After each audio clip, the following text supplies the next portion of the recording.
And welcome everybody to your favorite live weekly wrestling live stream podcast.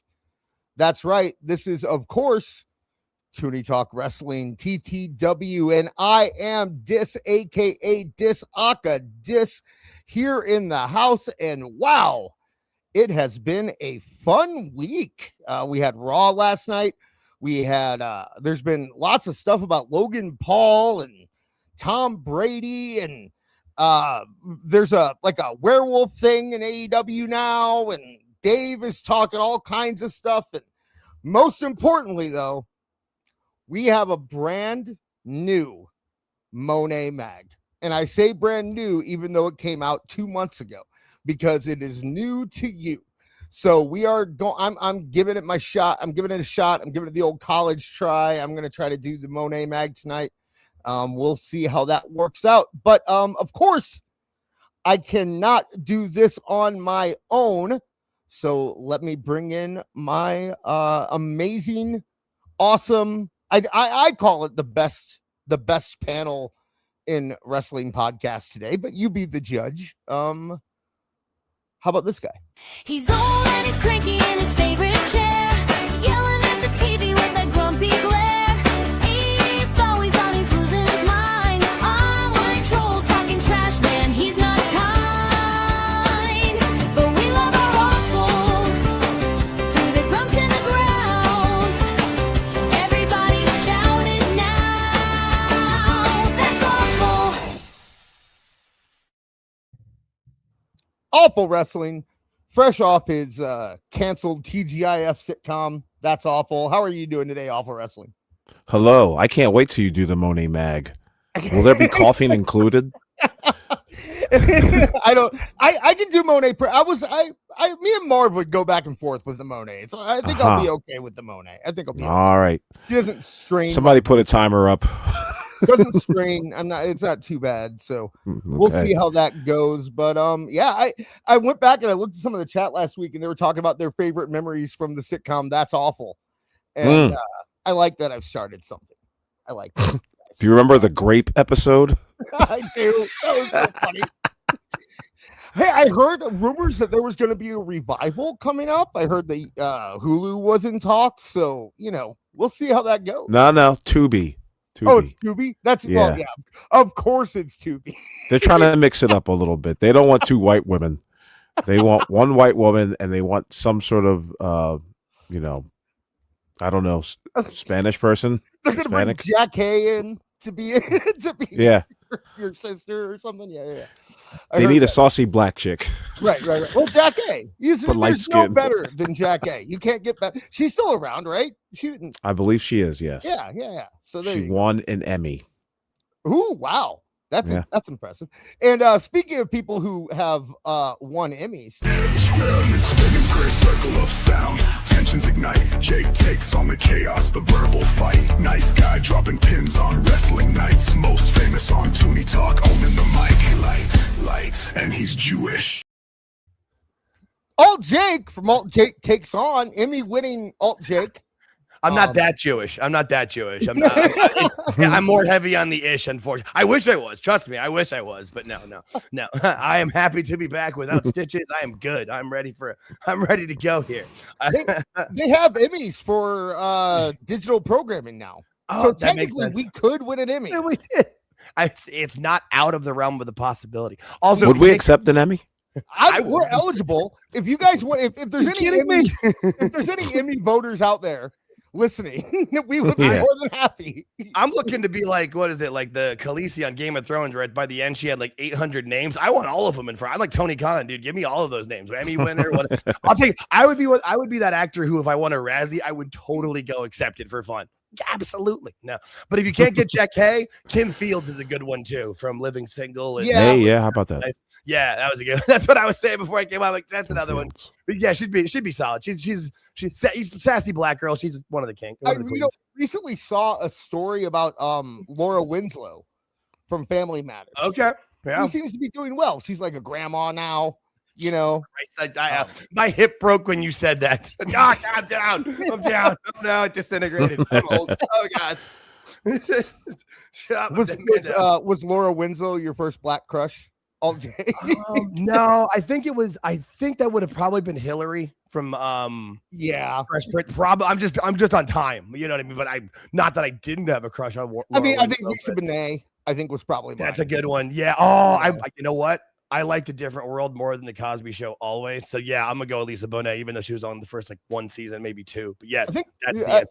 this is not the first time we've had discussions about Lisa Bonet on Tooney Talk Wrestling, by the way. But Notice how they didn't say Pam. That was Martin. George. I was just gonna say my boy George in the chat gave a Pam Greer. I'm like, that's good. That's also Well, Pam it's not Grier. Pam She from wasn't Martin. on Martin. No. Martin, you know. What was that's Tisha Campbell is Martin. What was Martin's neighbor's name? The one he played, or Yeah, the one he played. Yeah. Shaniqua? Was it Shanae. Shanae? Shanae. I knew I was close. There it is. I just wanted to watch you guys struggle for a bit. You did pretty good for two white kids from the burbs, man. I was just saying. Dude, do you think black people didn't watch Martin? That was all white people who watched Martin. for a while. What are are you you talking talking Until he about? went on Saturday Night Live, and then nobody watched Martin again. Black people were watching Rock. Remember Rock? R-O, and it's spelled R-O-C with Yeah. Charles S. Dutton. You goddamn right, I remember Rock. The They live. did a live episode, and that No, and they did- were all live. Like the last season was all live. Oh yeah, that's right. The last season was but I remember when They the did first so time they good. did it, and they did it twice, where they did the one live for East Coast and West Coast times. I thought that was pretty cool. Right. And then Drew Carey had to come and Oh God. and steal his thunder and pretend like he came up with the idea. But Rock was the one who did it. Yeah. All right, we have some super chats. We need to get That was to. your 90s TV segment for the night. That's pretty good. There you go.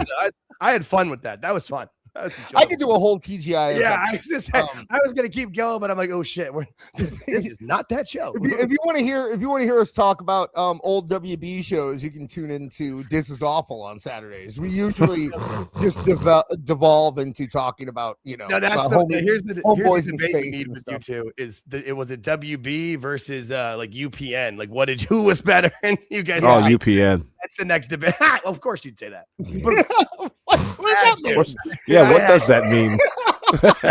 Is that you See? were UPN? No, it means that you were UPN's target audience 100%. I was going to move on, but now we're here.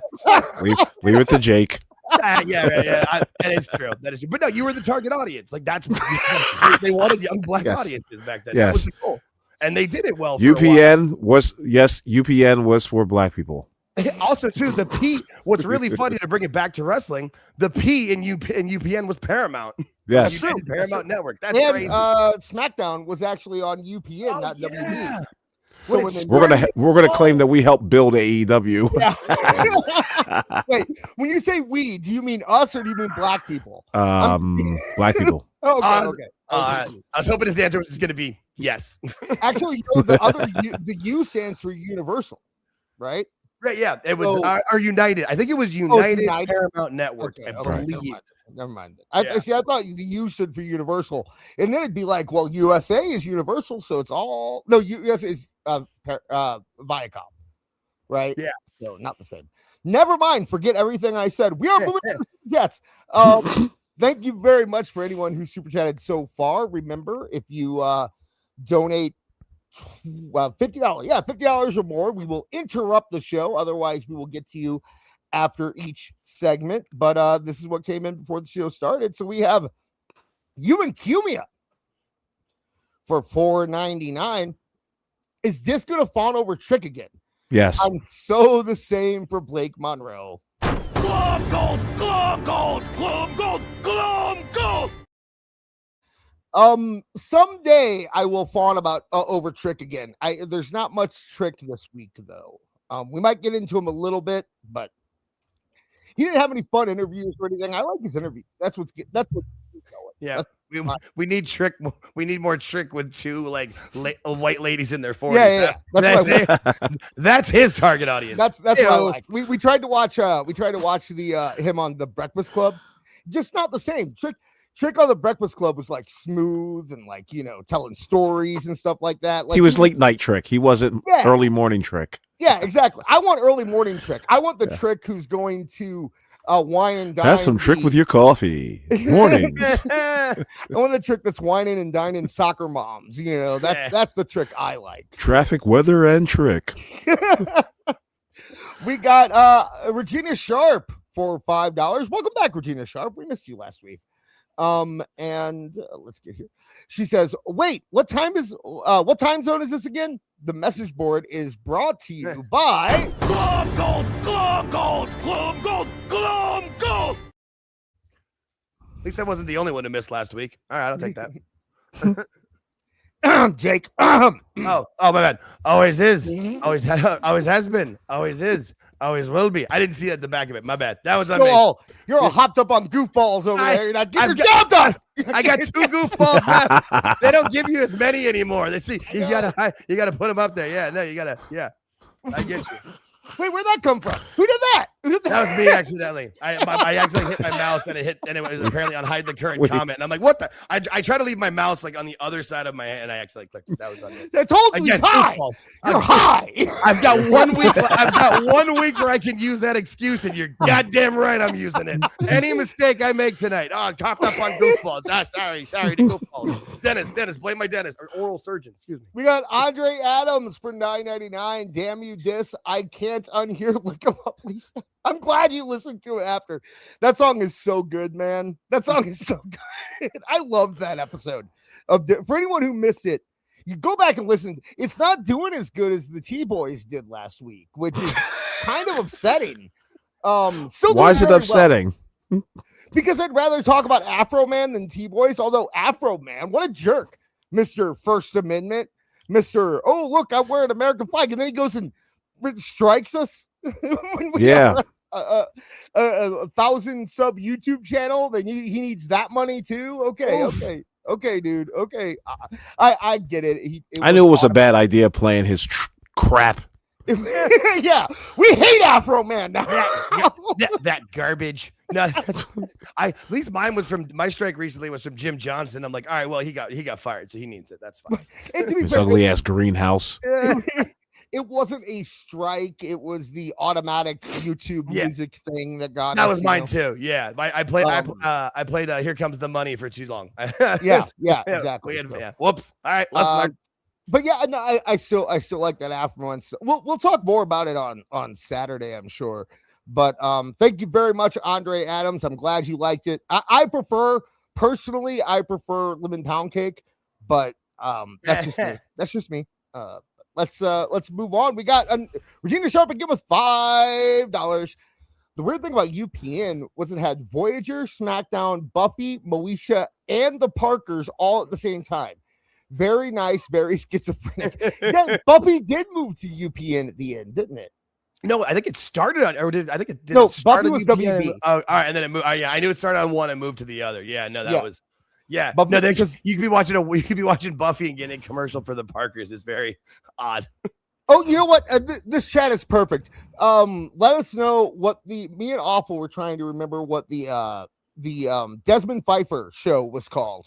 The one with the Abraham Secret Diaries of Desmond there it is. Pfeiffer. Yeah, that was the one. Oh, yeah. That was the butler for Abraham Lincoln. It was a black guy. And that was on. Oh, that's right. It lasted, I believe, 6 episodes. I believe. Yep. Fantastic show.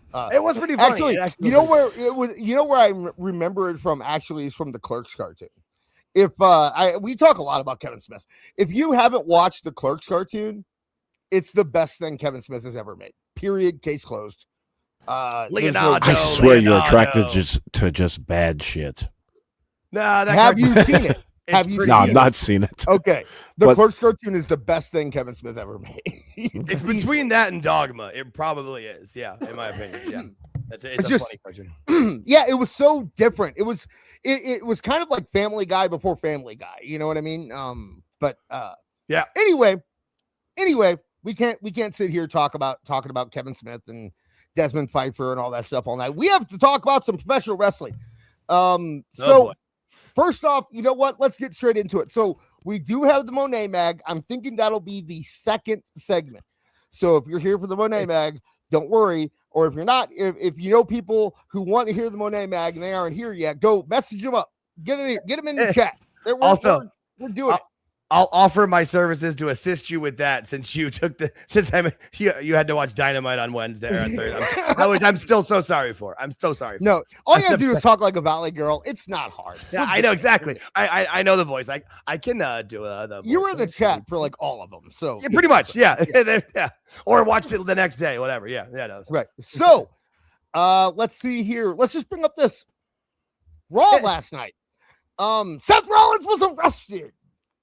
He was arrested. We sound like an AI channel talking about Seth Rollins. Every AI channel in the world is going to be like, Seth Rollins arrested? And then question mark. I was thinking about making that the thumbnail, but I decided just to use it in the title. Fun clickbait. Seth Rollins was arrested on Raw last night. Yeah. No, In Boston.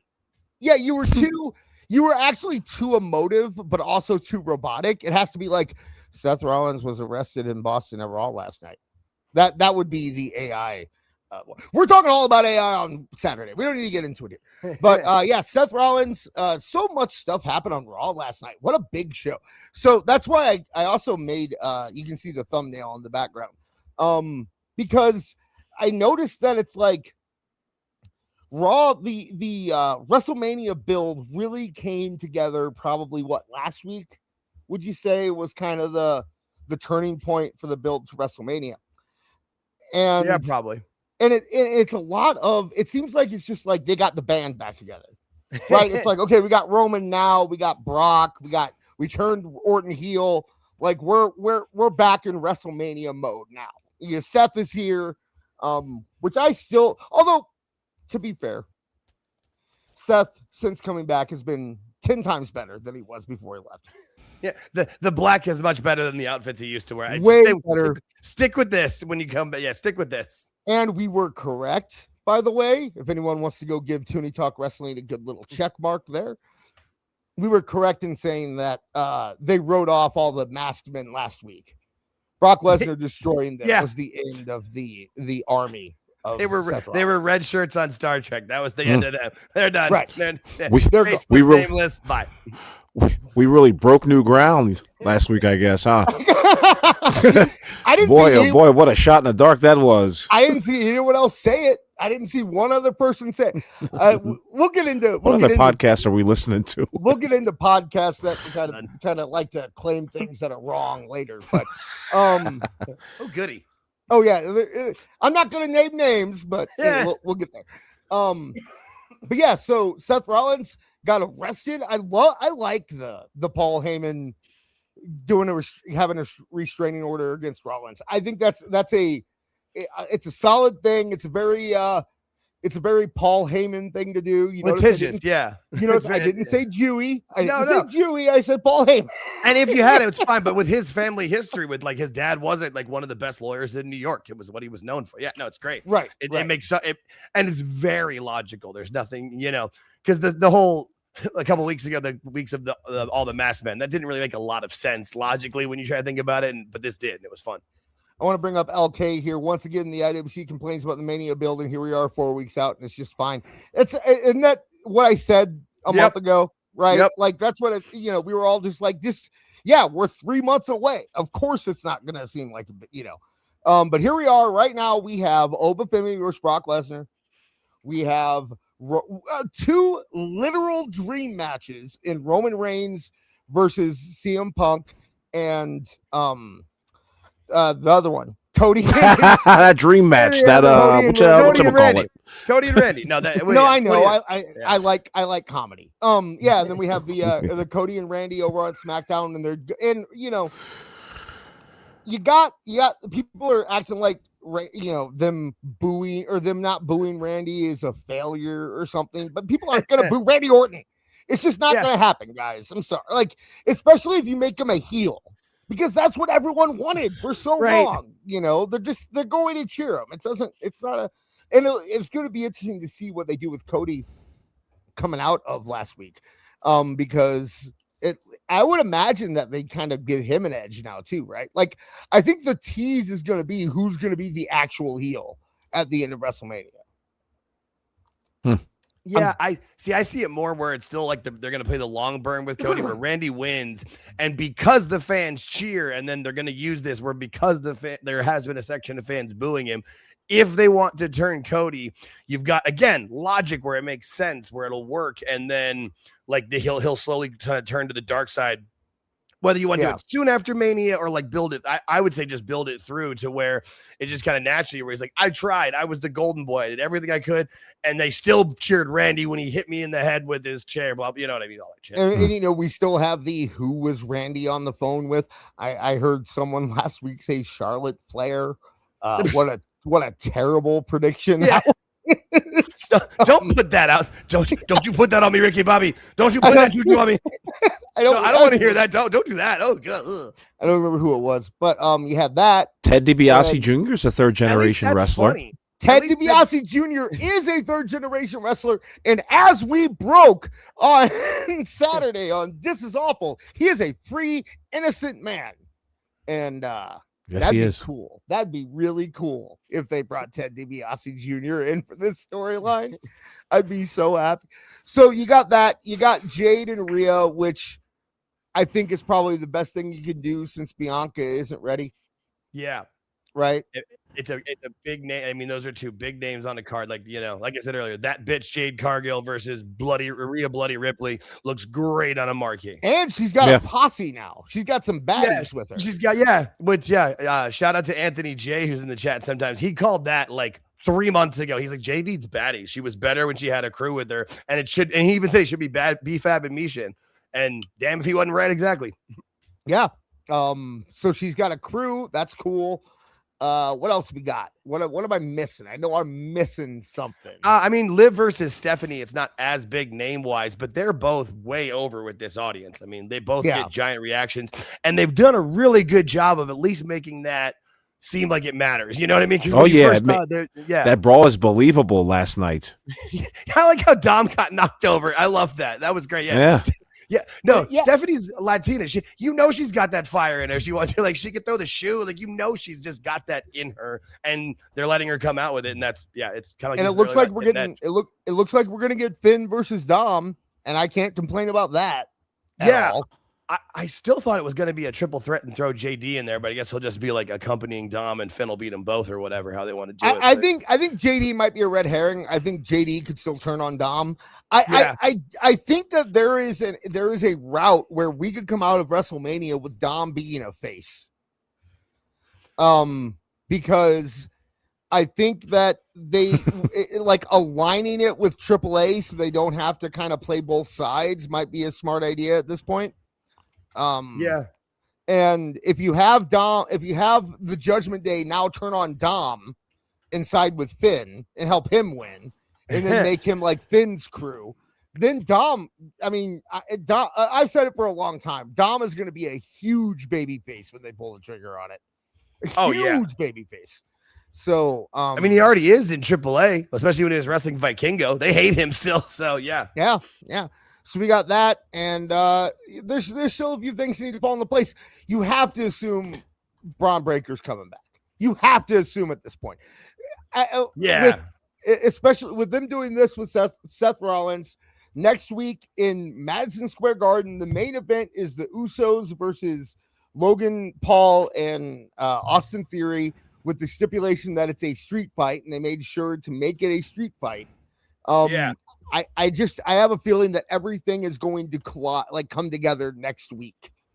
Right? Yeah. Does that make sense? That was my first thought when he said street fight. I'm like, oh, so Breaker's gonna come in and spear the shit out of both Usos. Got it.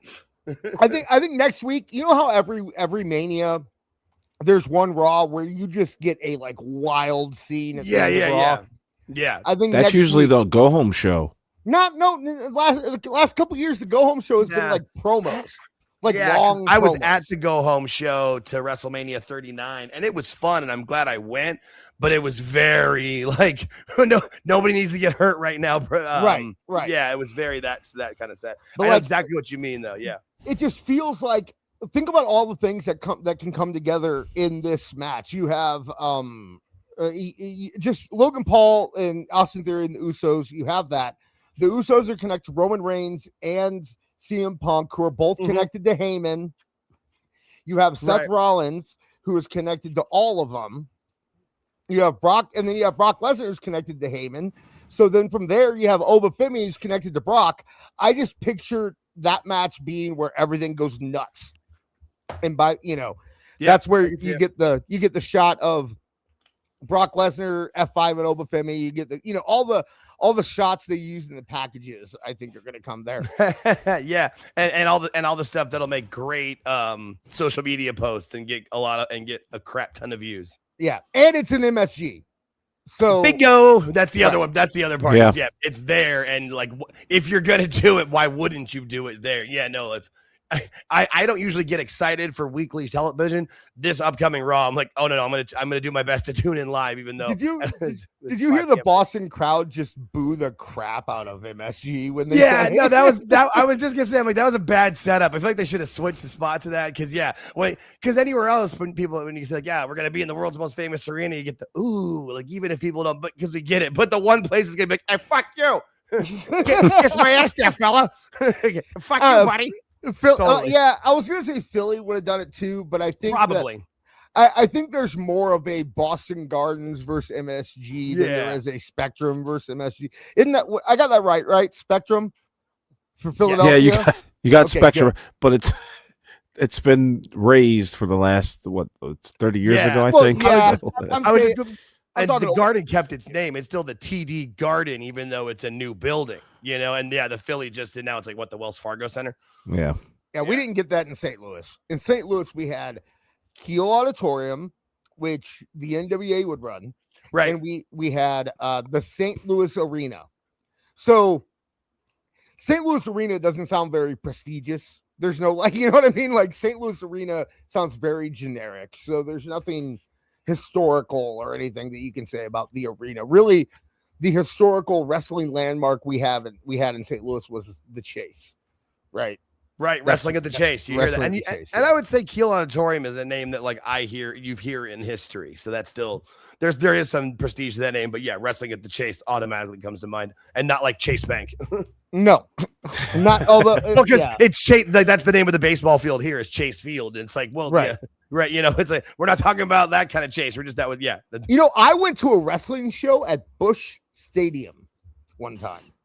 Which one? The second one? I would assume, right? Not the second Busch Stadium. Yeah, right. The first Busch, I wasn't alive when the first. Right, and I didn't think it was new enough for the third one. That was where I was going. Yeah, yeah, no. I went to they had a WrestleFest in St. Louis, and they did it at Busch Stadium, and the main event was Hulk Hogan versus Sergeant Slaughter, and Hulk Hogan came out in a tank, and then they had the first ever casket match was at that show too. Oh, it's like they were testing them out. That makes sense. Yeah, anybody want to guess who it was? Anybody awful? You want to guess? Undertaker Kamala. Undertaker is correct. I know that's shocking, but yes, Undertaker was correct. The other person was the Ultimate Warrior. Oh wow, I was close. Kamala, both. So we had we got that wonderful. All I remember about that show is that's where I realized that wrestling was fake. That's the only thing. And Hulk Hogan coming out in a tank. I was going to say two things. Rusev eat your heart out. Apparently Hogan was coming out in tanks. I did not know that happened. Stadium on a baseball diamond, I mean, you got the room. No, it makes sense if you got the room. Plenty of room, yeah. Yeah, right. Yeah, that's just that visual. That's great. He was wrestling Sergeant Slaughter, and he was about to Hulk up. Slaughter had him in the Cobra or the Camel. They call it the Camel Clutch or the Cobra Clutch. He was the Cobra. He was the Cobra. Okay, so he had him in the Cobra Clutch, and Hogan was like, oh, and the camera was right up on him, and it was on that big Busch Stadium screen, and then he opened his eyes and he winked at the ref. Like he was like, is it time? Is it time now? The Tizime. It was the Tizime. Yeah. Okay. Yes, I did look into. It's not released in the vault yet. It is. They did tape it, but no footage has ever come out. There's actually fake footage on YouTube that claims it's from the event, but it's actually from Cleveland or something. I see some people from Philly in the chat as well. Look at that. First Union Center. The FU have a Center. meetup. You can have a meetup. So my question about I do have one wrestling question at the Met. Was it was it that small period of time where Hogan also had the fist helmet when he was in the tank? No. Oh, damn it. Because that was my Oh visual man, that of was pretty Hogan. cool. Hogan with that helmet in a tank. Just The I'm fist- like, I need that visual. Wasn't the Oh, fist man. helmet between WrestleMania 4 and 5? I don't know when that I it's a wanna say- mythical time because it's a short period. He barely did it on a TV. Like it's a very like short period of time where that happened. Oh, apparently the broken I guess the Hardys are on NXT, so that's neat. I mean, they were recently, so that makes sense. I mean, with that crossover. Okay, let me think. Oh, okay. What I was gonna say though about Seth is that if you weren't gonna if Braun wasn't ready, then you'd think you'd just have Seth go against Brock and you have Oba win a battle royal or something, right? Like it seems like the fact that they pivoted with Brock and had him go against Oba means that Braun Breaker is going to be ready for WrestleMania. That's what it feels like. Yeah. What do you think, Awful? When was the last time we saw Braun Breaker? When he flipped it, when he came out of Raw, that one like after the Rumble and Right after the table. Rumble, yeah, right after the Rumble. Okay, Because that flipping of the table is what aggravated the hernia, apparently. right. Well, he's going to be facing Seth. I mean, that seems like the logical conclusion. All this, he can't obviously face Paul Heyman. Right. Yeah. They're not actually going to do that. Right. Exactly. Right. Yeah. And And you're not gonna put him in the Punk Roman Reigns match. Like I've seen people being like, I think they're gonna make that match a 3-way, and it's like, no way. Yeah. Why would There's you do no way. you do And that. and unfortunately, the other answer, the other clear answer that would have made a ton of sense is Seth Rollins versus Logan Paul, but that was the WrestleMania 39 match, so you've already done that at Mania because they could have easily gotten there with the sense of it. Just really quick, it was the fall of '88, very quickly that he wore that from like September and around, and it's even still, it's kind of mythical. It's like around September and October of '88 was the fifth helmet. It's this short little mythical window that some people have seen. I was really hoping it was you. Yeah. Only seen at house shows, I believe. Yeah, or things like I think it was on Superstars. I want to say it was on Superstars. Yeah, it might have been on Superstars to get people going. Right. I Yeah, know there there's was just not- footage of it on WrestleCrap. If you go to WrestleCrap, the website, because I have I subscribed to WrestleCrap years and years ago, and when you subscribed, you got like a downloadable version of the entire website. Okay. I still have that somewhere. I should leak it. Everybody, You've given WrestleCraft thousands of dollars. Yeah. I gave them $20 one time and I got everything. Oh. Damn, their business model sucked. That's how it was back in the day, man. People didn't understand what they had with information. Yeah, why do you think they have to kiss up to Tony Khan now? To get nice. So WrestleMania right now is looking very strong. There's other matches, and we're gonna get to a couple things throughout the show about other directions they could go or people who don't have matches yet. But before we do that, we should probably get through a couple of these super chats. Nice. We got we already did that one. We have you and Cumia for $4.99. Paul Heyman isn't allowed near schools and daycare. Thank you, I guess. Thank you and Cumia. Am I missing? Was that sounds familiar as a joke, but I can't connect. The man's got kids. I mean, was he in the files? Was he in those files? No, I'm saying it sounds familiar as a joke that like his last name probably was, but not his first name. I'm just saying, like I know that name is probably not supposed to be on YouTube, but we all know what we're talking about when we say it. Was Heyman a redacted name? That's all. I don't know. That. I know that name. The joke. It sounds like a meme that there was something about. But okay, and we got Regina Sharp for $5. Fair. Yep. Someone grabs the phone from Randy during one of his talks, and it's just "Evolution is a Mystery" on replay. I hear that song 3 times a week to this day. By the way, subtle change and no one sees. Max likes listening to wrestling themes on while we play video games. So I hear that song quite a bit still. So, Logan Paul. People have been talking about Logan Paul's possible WrestleMania, what he's gonna do. And a few weeks ago, Logan Paul had Tom Brady on his podcast. where Tom Brady said that wrestling was a joke and that football players were the real athletes and that wrestlers weren't athletes. And Logan Paul proceeded to kind of mock him, make fun of him a little bit about it. And WWE wrestlers released stuff where all of them were talking about how wrestling isn't a joke and all that. But it seemed like it was just kind of building up to the flag football game. So they had a flag football game over the weekend. And it's like the celebrity. It's kind of like what they do with the like the celebrity basketball game, like the one where Miz hit that game-winning shot years ago.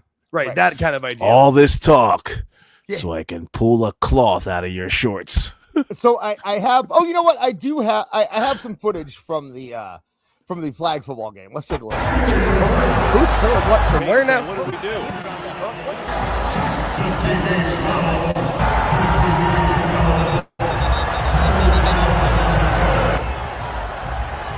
So, you know, they're working. They're working. Oh, yeah. So yes, they are working. They are working. And Logan Paul released an apology for this. Shadowfire called it the second lamest form of football. Is the first lingerie football? What is the first? Assuming the first is my football, the one I like. I'm assuming that's what most people think. What's that? What's that? What is it? Soccer. Yeah, soccer. My form of football. That's what I was saying. Yeah, and that's fine. Oh, there you go. I'm a big fan of the XFL. I refuse to call it by the new name. I'm a big fan of the XFL. You're the one. Yeah.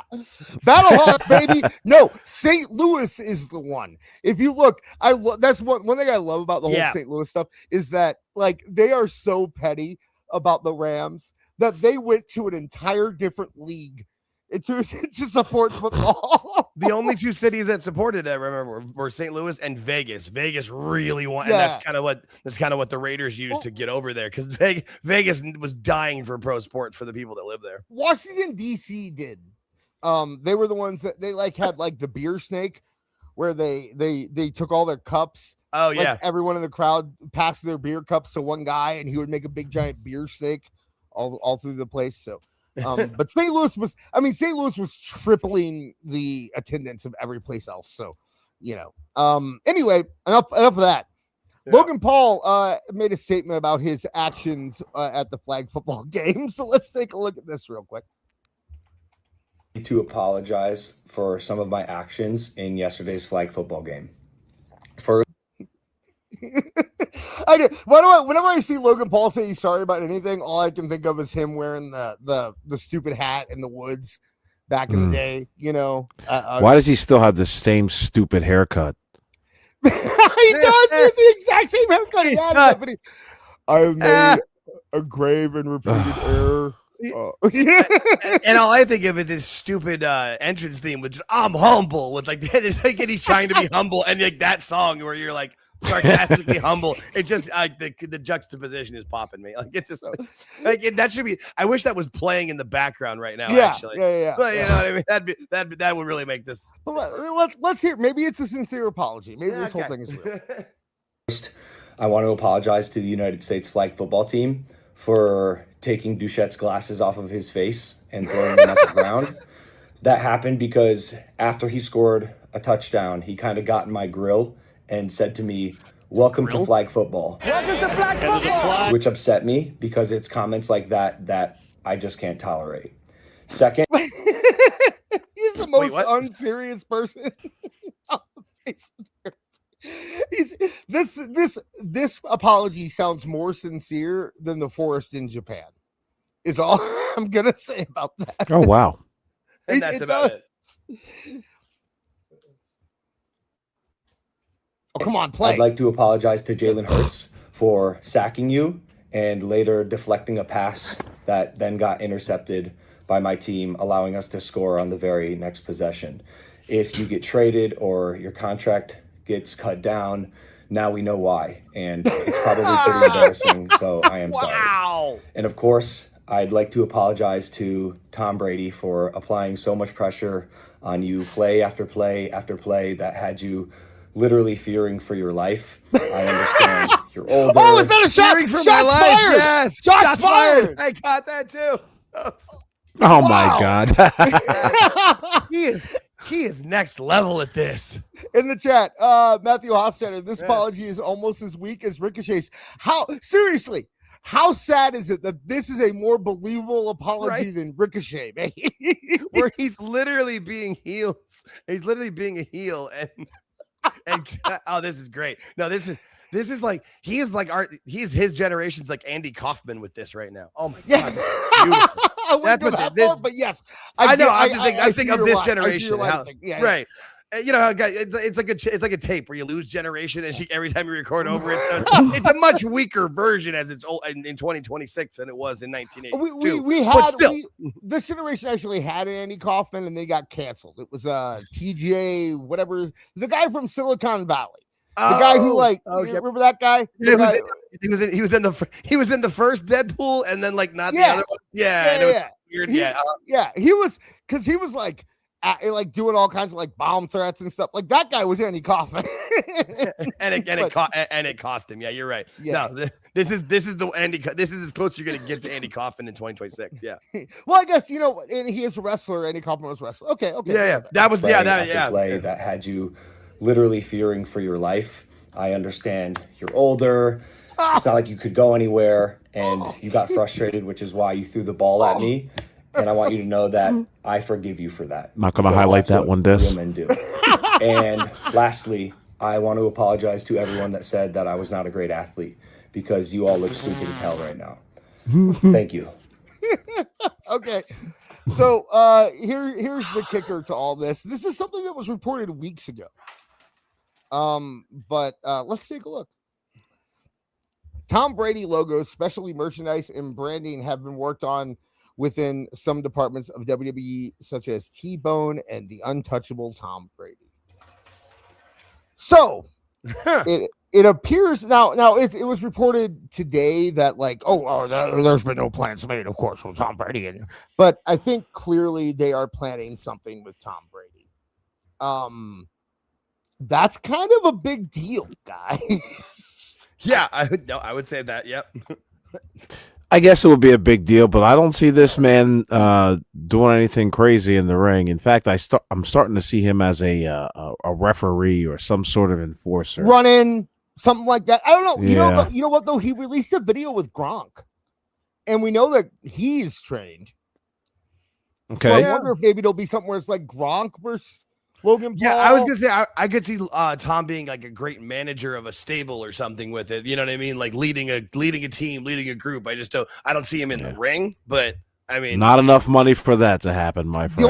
The only way it would happen is if it was like a tag team, where it's like Gronk and Tom Brady versus Logan Paul and Austin Theory, and Tom Brady comes in at the very end and tackles somebody. And, although he's a quarterback, so what's he gonna do? You know, I mean, like he can't tackle him. Is he gonna throw a football at their head? Like what? Right. I'm like the football motion doesn't lead to punching. You know, like somehow you can some guys you can turn it into he could be a good puncher, but that doesn't really make any sense either. And when do you do this anyway? Do you do this at WrestleMania? Oh, yeah. I think this is for but I maybe for this that'll start it. If he's gonna be in a match or somebody involved, I would think Saudi Mania, because Tom has done stuff for Saudi as far as I know. Oh yeah. I couldn't imagine this happening this year, because I was just like, well, what are they going to do for next year? You know I could see him I could see Tom somehow because obviously it's going to be Logan and Austin Theory going into Mania with the titles. Like that's pretty clear. What they're going to do there, who knows?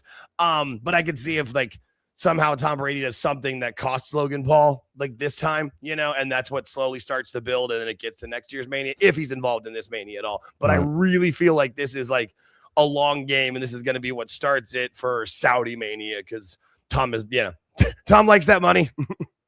He does. It's true, right? I mean, it's I don't know. I think that this kind of leads into Jelly Roll, where if they have Tom Brady on one night and Jelly Roll on the other night, it could be crazy, dude. And I know that it seems okay. I'm really torn on it, because maybe they do something where it's like the Usos with Tom Brady in their corner, or I just can't figure out how they get there. But also, I can't figure out what they do with Logan Paul at WrestleMania. I mean, I know because they're doing them versus the Usos next week. Do you think that Logan Paul and Austin Theory versus the Usos is big enough for Mania? I feel like it's going to maybe rematch? involve another tag team or something, but I don't know. That's why I keep thinking. I think it might be this year, guys. I think whatever they're doing might be this year. Because we're running out of time, aren't we? Nah, not really. I mean, fair. That's fair. That's fair. I mean, Has Pat McAfee wrestled Logan Paul at all? No, I don't Okay. believe so. Pat McAfee, going into the AI stuff we're gonna do on Saturday. There was a video where it's like Pat McAfee exposes the truth about Triple H. He touched me and stuff like there. But Pat McAfee has said that he may not be involved in WWE going forward. So I mean, it kind of seemed like once he had his kid, like, you know, he was stretched for time anyway before, and now he's a father, and it seems like he's a decent enough dude that actually wants to be a part of his kid's life. So I think he kind of had to make the choice of doing more WWE stuff or being a dad and still doing, because he can't give up his show because of all his, like, I think in his heart of hearts he probably wants to give up like the show he does with his boys and do commentary in WWE all the time, but he's supporting like how many people's families by doing that show. So he's kind of tied. Yeah, he doesn't want to be an employee. He strikes me as that type. That you know what I mean? is a great way to put it, He's dude. a boss. He doesn't have to take no shit from nobody. I think that one time he even got like, maybe it was a slight dressing down of what Triple H did to him. I think it was on one of the Unreals, but it was just like, yeah, this guy's a multimillionaire. He's got his own couple businesses. He's not trying to really be an employee. I couldn't have said it better. That's the best way of putting it. He gets to be the leader of all that. Yeah, yeah. And and when he was talking about it, he mentioned how he is a fan of WWE, and yeah, we know that. I mean, he's clearly a fan. At least he was for a long time. But you know, he's talked about how like he kind of interrupts things when he comes in. You know, like Corey Graves gets sent down to NXT, or Wade Barrett gets taken off the show, or Joey. Like somebody always has to move out for him when he comes in, and it's just not something he doesn't want to take a job away from someone else when he can only show up for 3 months. And you know, that makes. I always thought it was going to lead. I always thought that little segment what you just said there was going to lead to a match between him and Graves, because now Graves had gotten cleared for it, but I don't think it will now. But that's been happening. But that's where I always thought that was going to go. No, I think the Graves stuff was real, because I think he's a little biatch. I like him as a commentator. But that's fair. But the person, yeah, I'm with you. I like it. Yeah, I get you. he seems very whiny in real life. Very similar to CM Punk. I love CM Punk as a wrestler. I never want to talk to the man in real life. I would hate him in real life. I'm sure. But that does, like I said, that does take us to Jelly Roll, and he's been doing stuff with Kit Wilson. I imagine there's some kind of tag match or something at WrestleMania. He cut a hell of a promo last week. What the best promo I've heard in WWE in like 2 or 3 weeks was cut by Jelly Roll of all. Brian people. Alvarez was gushing. It was so good. I think I might have that clip actually. For the segment. It was really, really good, but I was just surprised that Alvarez thought so too. I don't have it for the Daves. So yeah, it was funny because Alvarez was like, Jelly Roll cut off. Where'd they find this guy? And Dave goes, he's an actual very famous musician. Like he's telling him where they found him. Like he was actually he's a very famous singer.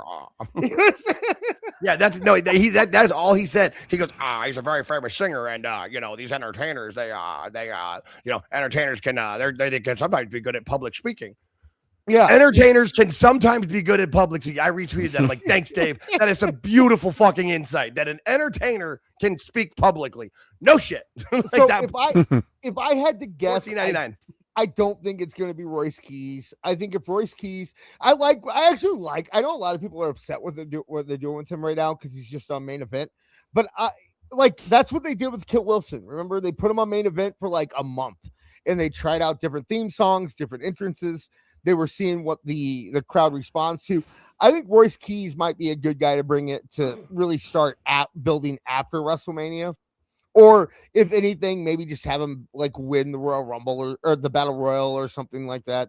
But to me, it seems like it's gonna be Miz and Kit Wilson versus Jelly Roll and Danhausen. Yes. That's Yay. so that's the thing. I've been trying to, because obviously it's Jelly Roll with a partner versus those two. Like that's clear. If you watch wrestling for a week, you can put that together. But yeah, who's the partner? And the only logical answer I have right now is Jelly Roll. Now maybe there's somebody coming back from an injury we don't know, or it's got to be Danhausen. I don't understand. I'm confused. I mean, I'm fine with it. Okay, it's clearly just a comedy match. It's not meant to be a bit, I'm fine with it. I like Danhausen, so, and dude has 5 freaking t-shirts right now. He came in 3 weeks ago and he has 5 t-shirts already. They are gonna bleed this rock dry. Good for them. That's exactly what they should do, right? Like, get all the money out of they learned their lesson from Mr. Iguana. Okay.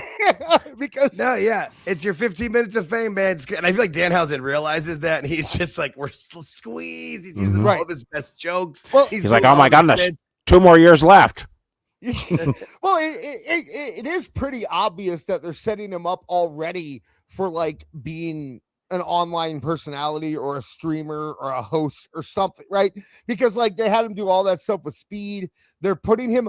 Did you see that they're having Danhausen do a show on Speed's second channel? Oh my God. Well, no, but I did. Did you see this? Did you see the social media segment with the race that they did? Yeah. Like Speed had a video up on his channel, or like a preview for a live feed, and it said Danhausen takes over curse I show Speed or something, and it got taken down and then put back up, and they've like been playing with the thumbnail, so it might be back up. But yeah, there's something going on there, and that's really what Danhausen should be doing. Yes, he should be in the Tyler Breeze, isn't he doing that now too? Where he's like more of a personality that works for WWE, and he's not a wrestler anymore. You know what Danhausen should be doing. It just dawned on me, and it's actually a no-brainer when you think about it. He should be the new Make-A-Wish. Person. And I also think that the whole reason they put him with the Miz is because I think they're going to have I think he's going to be the interview guy. I think he's going to have an interview segment every week because he should be the Make-A-Wish guy. He can be both. You can do both. Why See, not? but he can't. He really can't do his catchphrase now, can he? Yeah, I was just gonna say. I was thinking about this.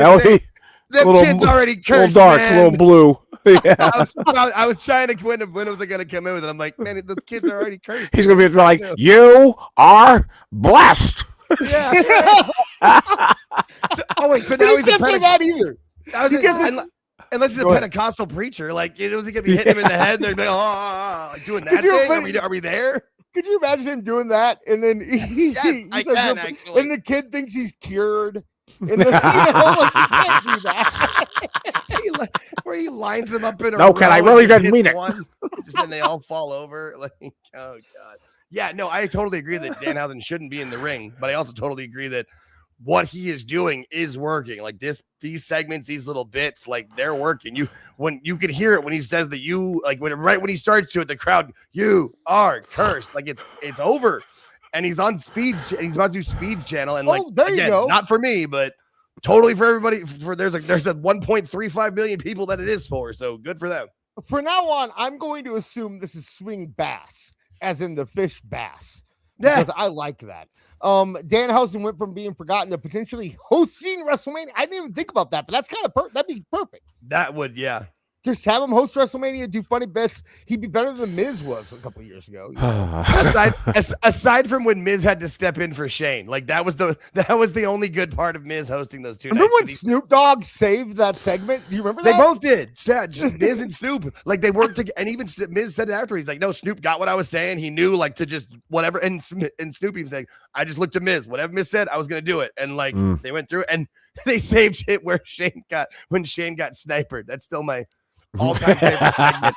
That is my all-time favorite little clip in the history of wrestling, is where Cole goes, Shane still got it, and Graves goes, nope. That nope is my it kills me every time, because you just the see last Shane we saw drop. of Shane too. Yeah, you see Shane drop and then nope. We saw him again. He was meeting with Tony Khan. I am so happy for these podcasts, because we have documented evidence that we can go back years and hear that I have not changed my opinion on Danhausen. Okay. Also, what? Well, because everyone's like, oh, everyone's switching up already. Yeah. Everyone's admitting they're wrong. No, not me. Nope. Me and Beard were here hoisting up the Danhausen flag for years. You're on Tooney Talk Wrestling. So Somebody give this guy a cookie as for long his as, crowning achievement of standing behind Danhausen. as long as he doesn't like hold a title. Maybe the tag title. I'd be okay with the tag titles, but as long because, like, you know, I mean, Damian Priest and R-Truth have the tag titles right now. Who cares about that? You know, so as long as he doesn't like hold the Intercontinental title or something, I'm okay with it. If he starts doing that, then I'm gonna start. I was gonna say the only title he can hold is if they resurrect the 24/7 title. Right? They're not doing that. Yeah, that'd be it. I mean, you say they're not doing that. But but that's the only way that would work. Yeah. The Speed Championship. There you go. Perfect. Yeah, I mean, then the longest match he's wrestled is 5 minutes, so that's yeah, that works totally perfect. So we have super chat here from Regina Sharp for $5. Tom Brady shows up and knocks Logan Paul out with brass knuckles made out of 4 of his Super Bowl rings. There you go. I mean, okay, I can see it. I can see that. They did bring the brass knuckles back this week. The brass knuckles have not been in play for quite a while, so maybe there is something going for that. Just a reminder, if you donate $50 or more, we will read your super. You can interrupt us at any time by doing that. Otherwise, we will get to your super chats after each segment. And it's time to move on to a new segment. So we talked about Logan Paul. We talked about Raw. Oh man, do I want to do the Moné Mag? Yeah, let's say we're not quite there yet for the Moné Mag. We're almost there, but we're not quite there, because this kind of flows more. Perfect. This kind of flows more with what we're talking about.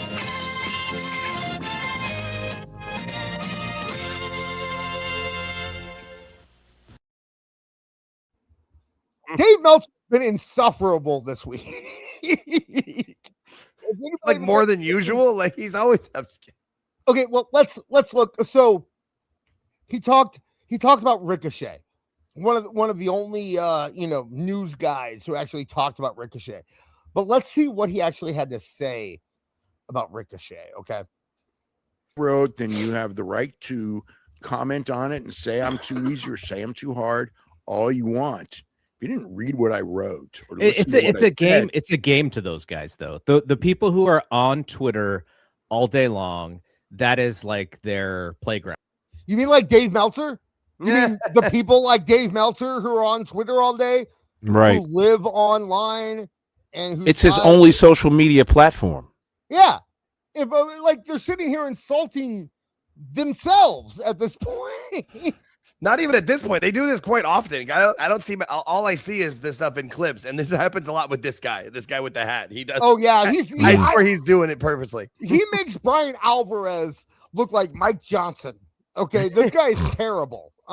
Yeah, but he's awful. But you can hear in the way he talks to that with what he just did there. Like he gets his insults in at Dave in the way he asks certain questions. It's hilarious to me. Oh yeah, okay, yeah. Because he hates his life. You can tell he hates his life and hates his job, but it's paying the bills, and you know what I mean. And so like that, but like that line right there when he asked. He's done that a couple of times with Dave. With Dave.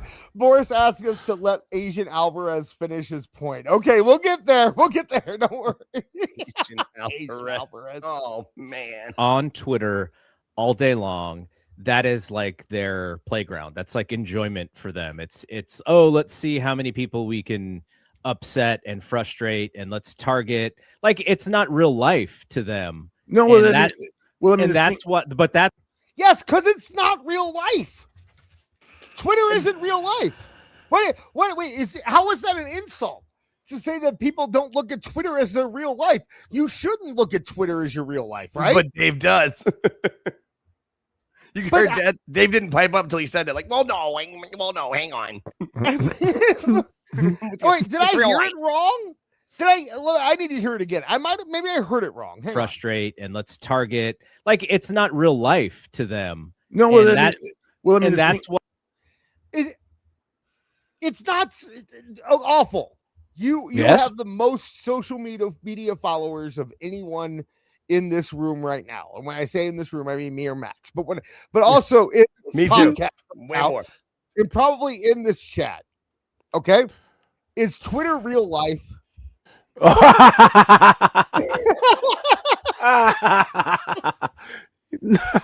No, goddamn, no. But see, but here's the thing: I don't make my living on Twitter. Yeah. So, well, like some people actually, do. You'll never make your living on Twitter. Yeah, Okay? ever. Unless you want to open an OnlyFans. Oh, front. I should have said that. Jesus. I think you might have been good because you cut cut yourself. myself off. Yeah, I you cut stopped. You myself didn't off. get the whole thing in there. Yeah, and we're like an hour in too. That should help. But Yeah. yeah. Unless you want to start an OF or a Fansly or something, I doubt that you will make your living on Twitter.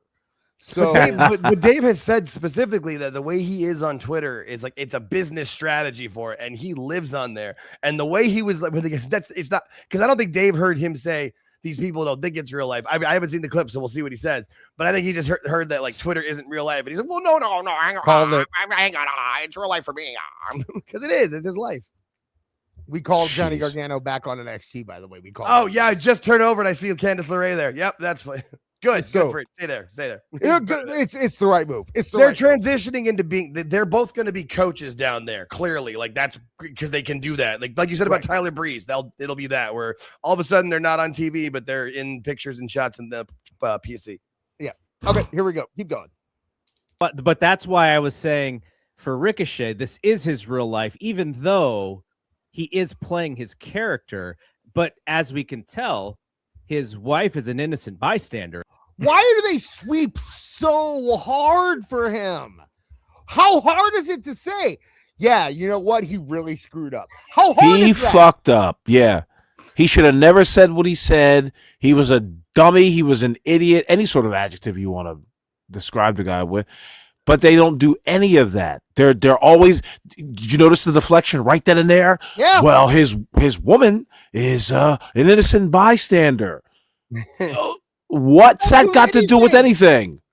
Are there terrible people online? Absolutely, 1,000%. There are terrible people, but that doesn't mean that you can go around attacking 61-year-old multiple sclerosis patients. Like that's not an excuse. Okay, Right. I understand that people have, but that would be like if you're walking down the street, awful, right? And someone gave you the finger, okay? And then you kept walking, and then you saw a little child, and you kicked him in the face. And when they asked why, you said, well, that guy back there gave you the finger, so I had to kick him in the face, clearly. That's not how this works. You could even just say it like that guy there gave me the finger, and so like and then later down the line there was an old lady driving, and I gave her the finger. Why? Because that guy gave me the finger. That's essentially what he's trying.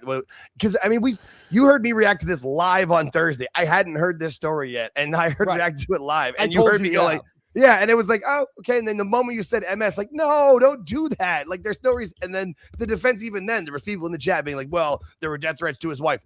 Not from the 61-year-old woman, there wasn't. Yeah. She's just battling MS over here. And she said a benign ass comment like, Right. yeah, his acting hasn't improved.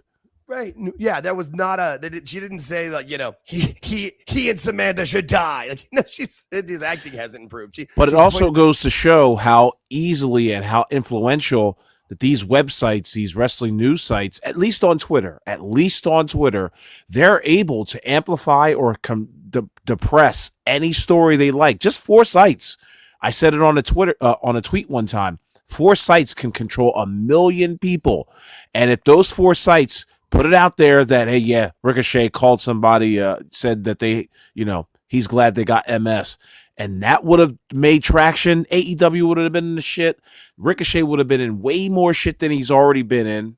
You know what I mean? So, yeah, it was quite the damage control week for like I said, these AEW defenders. Ricochet is not facing any punishment in AEW. And, Not that we've heard. Yeah, well, We'll hear about it in 5-6 weeks. Rob Van, no. I mean, I've been told that at least there's nothing planned at this point. And Rob Van Dam came out and defended him on Twitter, saying like, "Oh, I mean, you haven't dealt with these IWC weirdo." Yeah. I mean, I think that's one thing I do really dislike is when like I'll say. When I'm referring to AEW fans, I specifically try to say the sickos because I'm referring to the AEW fans that refer to themselves as sickos. But I understand that there are AEW fans that aren't crazy, okay? And I try as hard as I can to not lump everyone in to a group. Like all you fans say the same thing all the time. I try as hard as I can not to. But the wrestlers don't seem to care. The wrestlers, it's like either you like me or you hate me. And if you hate me, you're the worst thing on earth. I'm trying to figure out a way to say this on Twitter. It just on YouTube. Just the whole idea of like we villainize those that don't like us so that then when we return fire or whatever, we can say whatever we want. And it won't matter because they're monsters. You know what I mean? Like, does that make sense?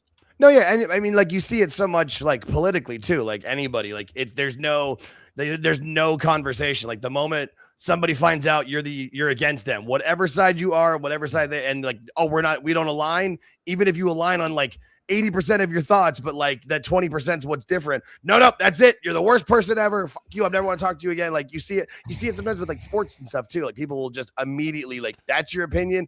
Nope. You're dead to me. Like, calm down, guys. It's fine. And I understand that disability does not mean that you are innocent, right? I understand that. Right. For sure. This woman literally did nothing except say that he was a bad actor. I'm sorry, but if you are defending Ricochet, you are 1,000% tribal. 1,000% tribal.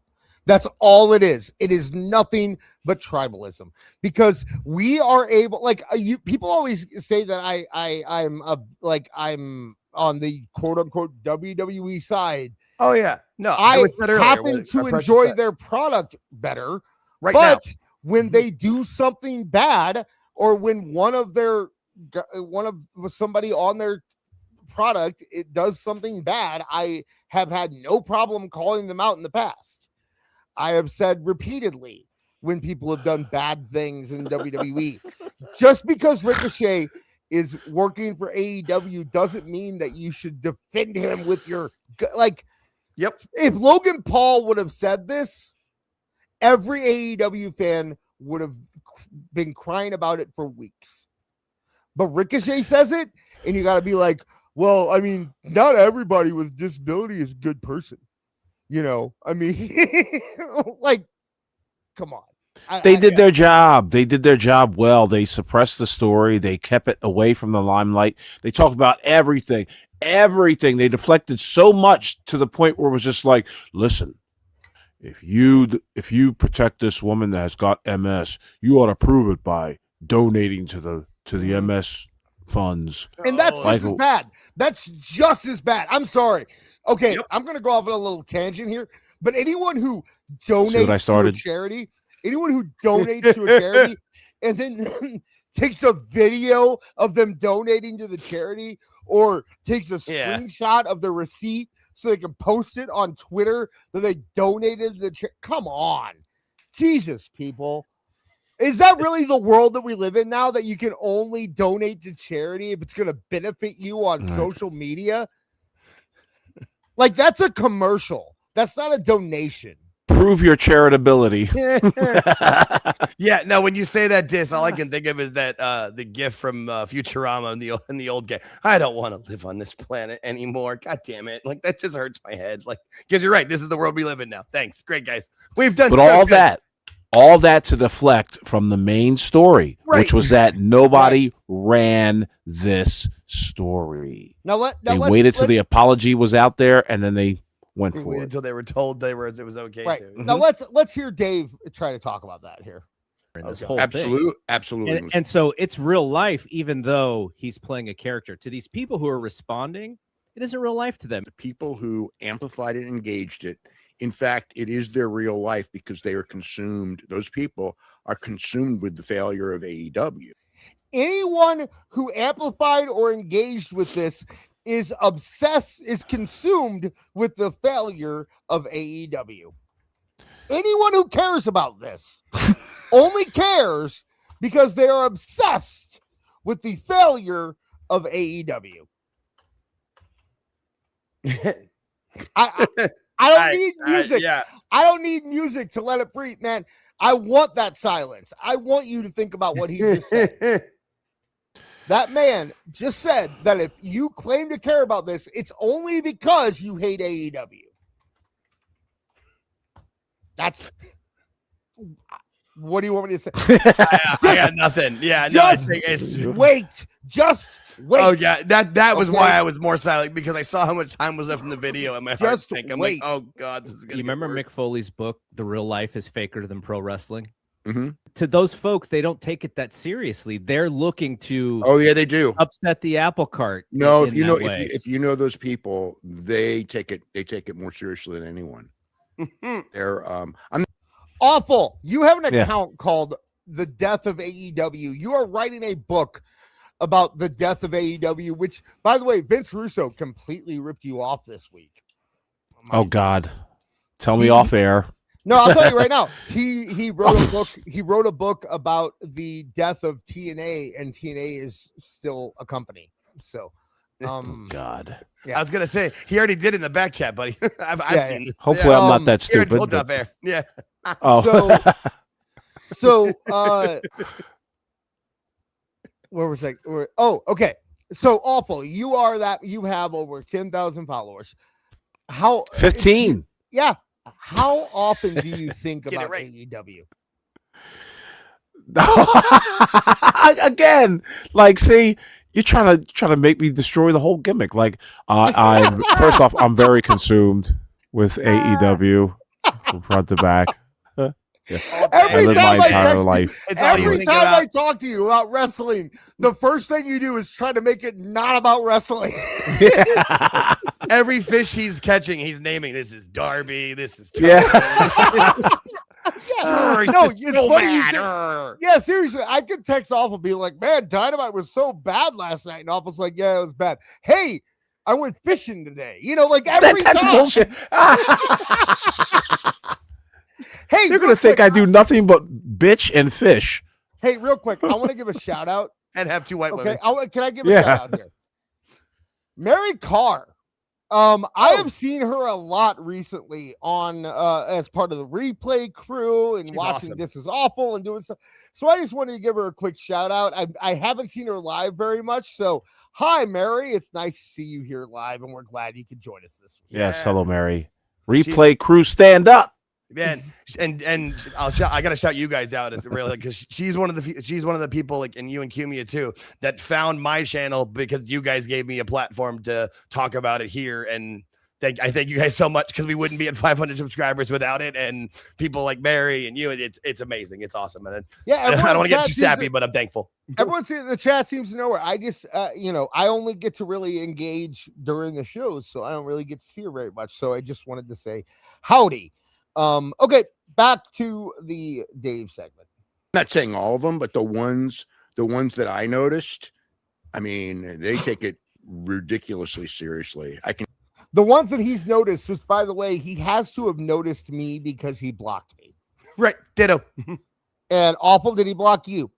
Of course he did. Okay. Just recently, yeah, I remember that. I Yeah, remember just that. recently. You gave him He's- the good game text. That he's- was a response. That was great. I'm who he's talking about. Like, I swear to God, I'm like, oh, He's talking about me. He thinks I'm one of those people that take this thing super seriously. Yeah, it's so funny to me because it's such projection. Yeah, Right. That's all it is. That's all it is. so I don't never tweet is. 20 times a day. None of us on this panel tweet 30 goddamn times in a day. Dude, I'm lucky if I tweet 3 times a week. That isn't, hey, watch the show. You I know, was that's just all going I to say tweet that. anymore. I was just going to say, look at my feed. There's occasional things where I'm laughing about something, but like 90% of my tweets are promoting my channel and this show. Like 100%. that's it. That's what I'm there for. But Lisa B, it is. I had to pull it up. All thinks it's all about it. It always is about awful. Deal. That's Keep it all. rolling. Watch us. Yeah. Just gonna mention my real name. Many of them contact me, and they're Looney Tunes. You know, I mean, Looney not just Tunes! Gunther. I mean, like, That's my thing. I say mean- Looney Tunes. He's now lumped this all in. That's my thing, damn it. in real life. I mean, they're just some people. I mean, it just really broke their brains that this company exists, and because I didn't tell everyone. It does break my brains that this company exists. I'll admit that much. I don't understand how AEW is still a thing in the year of our Lord 2026. Mhm. I'll give if Money, that means money, giving money, money. if that means giving Tony Khan credit, then sure, I'll give him credit that he has a dad who keeps pumping Yeah. money into it. But yeah, it does break my brain a little bit. See, it doesn't break mine at all. I know exactly what Other- happened. Follow the money. Yeah. Tony's got a shit ton of money and he's that it's spending it gonna all. fail, and the leader's an idiot, and blah blah blah. It's like somehow that makes It me is failing, biased and in the leader favor is of an them, idiot. You know, and it's like they don't understand that in fact the unbiased person is the one who gives you the numbers, tells you what it is, tells you what it means. You mean makes up numbers? Just makes them up out of thin air and says that that's I mean, does a ratings video make people laugh? You know, and tells you, you know, is it good, is it bad, like legit. Right. And Okay. Mind you, he just said that he is the one who tells you if it's good or bad legitimately. He is the one. No, he didn't say that. He's saying that we're the ones Right. that tell. No. Go back. Here, listen. I that, can't rewind in it. fact, the unbiased person is the The one unbiased who gives you person. the numbers, All right. tells you what it is, tells you what it means, you know, and tells you, you know, is it good, is it bad, like legit. See, the unbiased okay. person, is the one who can tell you the real numbers, tell you if it's legitimately good or bad. Didn't You don't NBC News try to pull this off? Like one of their anchors went on the air and was just like, "Nah, dude, we're the ones that give you the news, okay? Yeah. Well, it's not even We'll that. tell you how it is." This would be like if I'm trying to think of a movie critic that's popular. If Marv came on and said, I am the only one who can tell you if movies are good or bad. And if anyone who disagrees with me says the movie is good or bad, they're full of crap. But me, I give you the numbers and I tell you the truth. I guess you When didn't see Marv's last video. Did he say that? That's possible. That No. sounds like something Marv would say. But if the thing is that if you're talking about the words good and bad, you are inherently talking about something that is subjective. And you can't say that you are the only person, or that only people who agree with you, or that only people who give quote unquote real numbers who have nothing to back those numbers up are the ones who can determine what's good or bad. That is subjective. Okay. There's no way to qualify it except for numbers. And if you want to qualify it with numbers, WWE Raw had 300 million viewers last week, or 3 million viewers last week. And AEW had what, 725,000, something around there. So if you want to play that game, then that's how we have to go about it. I choose not to play that game. I choose to say that my things are opinions. The only reason I ever say or refer to numbers is just to throw it in people's faces, to use their hypocrisy against them, because they constantly. Lisa B, where's your comment talking about this, making it all about him now? Where's that comment? Yeah, Lisa B. She makes fun of me all the time. I don't want to hear it, awful. That's the first negative thing she's ever said about you. I get it every week. Acknowledge me. Every week I get it. No, but I think it's crazy. If Dave Meltzer was unbiased, if Dave Meltzer was objective, he'd be like, all right, there's some people that really think AEW sucks at this point, and there's some people that really seem to really like it. And they seem to be just going through this ongoing dance of, is it good, is it bad? And on the WWE side, and blah, blah, blah, blah, blah, blah, blah. But he doesn't do that. He goes, No. AEW's great, guys. I don't know what these people were talking about. That's not being objective. That's being completely subjective, completely biased. Well, and he's only really talking about like the number, if the number is good or bad. And when he gives the WWE number, it'll always just be, he is kind of giving you unbiased with the WWE's number because he just gives the number. But when he gives you the AEW number, he'll tell you everything it went up against and why it's a good number because of it. You know, he'll try to excuse me, and he'll say that, and also the max numbers and the all those other numbers aren't included. But they were going up against this and up against that, and they beat NXT. They beat NXT. Like, yeah, okay, it's still developmental, bro. Right. Yeah. So let's finish this out. And looks at the thing, the paths to profitability, the ups and the downs and things like that. And it's like the last thing they are so afraid of, they are so afraid of facts. It is awful. Are you afraid of facts? He's definitely talking about you. How afraid of facts are you? Petrified this? What are you talking about? Shaking it. He's shaking in his fishing boots. Yeah. My waiters. Listen, that's what it is. Thank you. I couldn't come up with the word. Thank you. Anybody who's listening to me already knows I correct myself. I'll tell you when I'm wrong.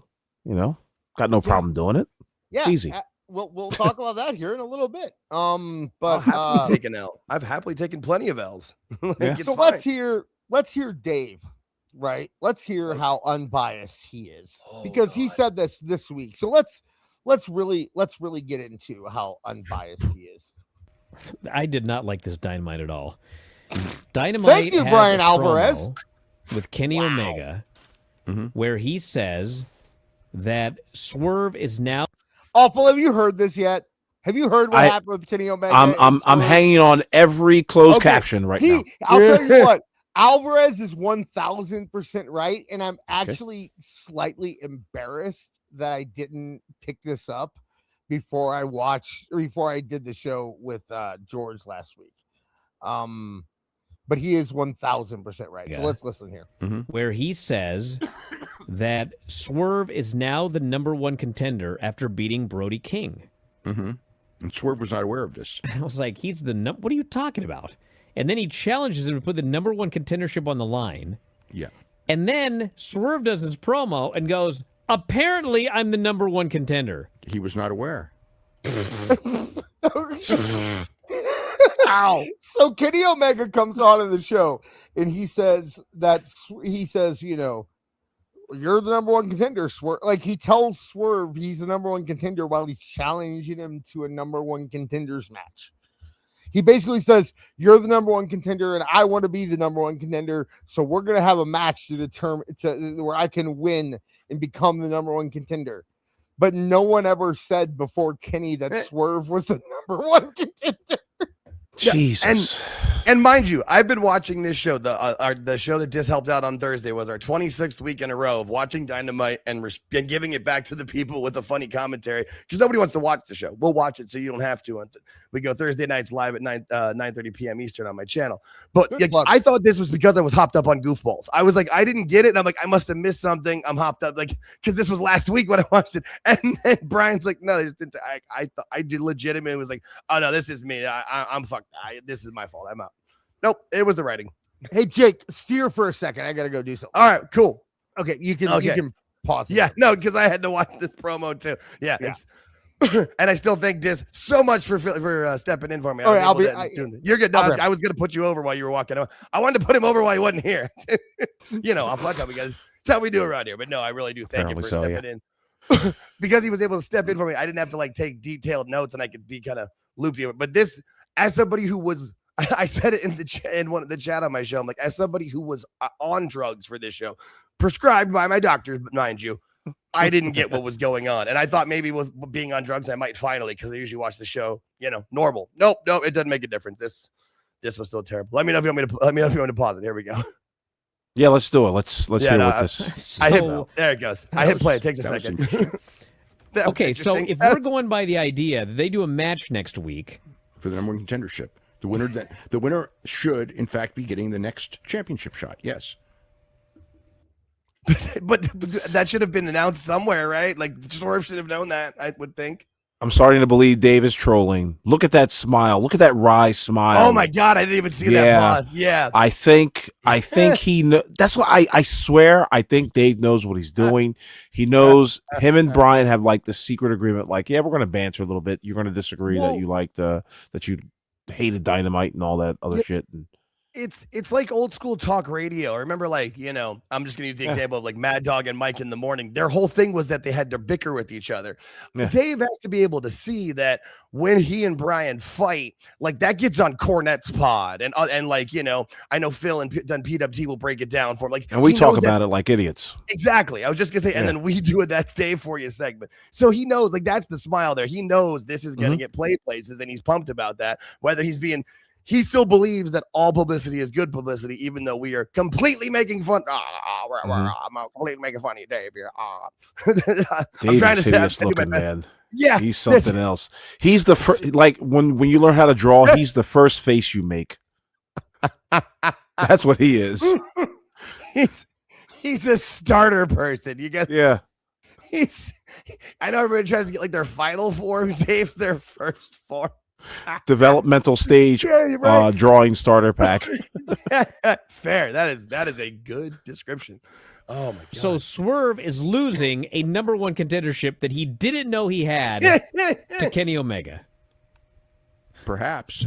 I mean, if he loses, yeah, or he's winning and he's getting a title shot, one or the other. Why didn't they just announce that next week they were going to have a match for the number one contendership, and then wait, why I thought Kenny's VP perfect. I thought Kenny's EVP status was up for it. If Swerve wins, he's getting a title shot, and he's the EVP. He takes that from Kenny. Am I not? No, I know I was high on goofballs, but that's what they said, right? Yeah, that's the whole. They'll get there. They'll get there. All right. I was just making sure. I'll let you take back over. Yeah, I'm just making sure because like that's Dave's not saying that. He's just saying he's gonna. God damn it, Dave. Swerve could say, I wanted you to put your is that why they invented this number one contendership, because now Swerve has to have something on the line against Omega, having something on the line? Yes, because they just made this up out of thin air. Yeah. Well, he did be. This is okay. Here's my thing. This is Dave. Oh, wait a second. We gotta stop. Double A for $50. Happy to hear the announcement of Psycho Sid's Hall of Fame induction. I wish it could have happened while he was still alive. R.I.P. to the master and the ruler of the world. Thank you so much, Double A. And for that, we have this. All I do is win, no matter what. Got money on my mind. Everybody hands go up. And they stay there.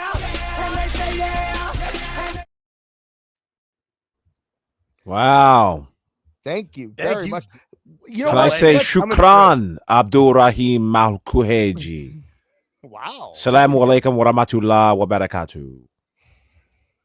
I have no idea what he just. Assalamu alaikum. This was just like, I don't speak spaghetti. Alaikum assalam. I can do the. You guys are terrible. Hey, here's the thing. I only know like one Jewish prayer, so I'm on both sides. And like, so, and in my family, like, my other side of my family is Catholic, and I learned early on in any service that you go to, my aunt, one of my grandmother's sisters was a nun. Just be in the pew behind her and watch her because she was older. So she, like, when you had to kneel, she would like get ready to and start, and you'd be like, all right, cool. And I looked like I knew what I was doing. Never once did I have any clue. Learned that one from my mom. That was the best 5 seconds of the show. Okay. I just said thank you. Let's talk about it though. Because I did not have this segmented. So Psycho Sid is now going into the Hall of Fame, and I think it's wonderful. I see people are kind of like, I saw somebody trying to diminish it, like, oh, I will. Why does he have to be in the legacy? Because he's a dead guy, guys. Right? Like, you can't induct. He's legacy because he can't be there to get the induction. But right, and like, but what was his kid gonna do the speech? We've seen that before. It doesn't like Vader's. It doesn't always. Some of them are great. Sometimes you get somebody who can like cut a promo, but usually you get the stumbly fumbly and we don't the event's long enough. You know what's weird? I actually think I'm being legitimate. By the way. I actually think that part of the reason that Sid didn't get inducted earlier was because of the fake Sid account on Twitter. What? I really do. Because Sid had no social media presence, and the only social media thing that came up was that fake Sid account, and it had so many followers, and it looked so legit, but he was just saying like unhinged things all the time. Yeah, and I don't understand how he's able to keep doing this. Now he's Bob Holly. Have you seen that? He's Bob Holly. I didn't, but that makes that. I mean that of who he, that's a very that makes sense for a transition because there's not many who don't have any social media following. I think it was more they just didn't want to give him a live mic for the speech because you never know what Sid was going to say. It might have ended up being amazing, like some of his promos were, but it could have been shit, like most of his promos were. So that was always my thought. I really don't understand how that guy was able to go so long and not get, and he's still going and not get in trouble. When I said I was AEW disciplinary committee, I got hit for impersonation. Okay. Well, that's probably the bot army though. Like, because because the Twitter does that based on how many people report it. If they get the bot army after you and you get, it can happen quick. I mean, I get it. But I think that legitimately might have had something to do with it. I never had thought it's an interesting thought because it wouldn't surprise me, especially when because that account's been around for a while. Like when Vince was still around, I could easily see it.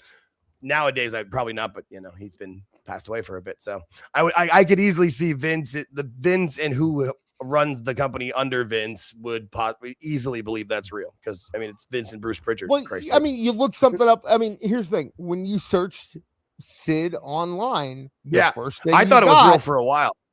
Yeah, the first thing you got was this Trump-loving, MAGA crazy. But guys, wouldn't you think it would take just a phone call? Hey, Sid. Hey guys, what's going on? Hey, do you run that Twitter account? Yeah. I have a Twitter, and it's just as simple as that. So I don't believe that Sid's Twitter handle kept him from the Legacy Hall of Fame. Here's the thing. Does it matter if he that's still the first thing you find when you went online at the time and looked for Sid. Literally it was.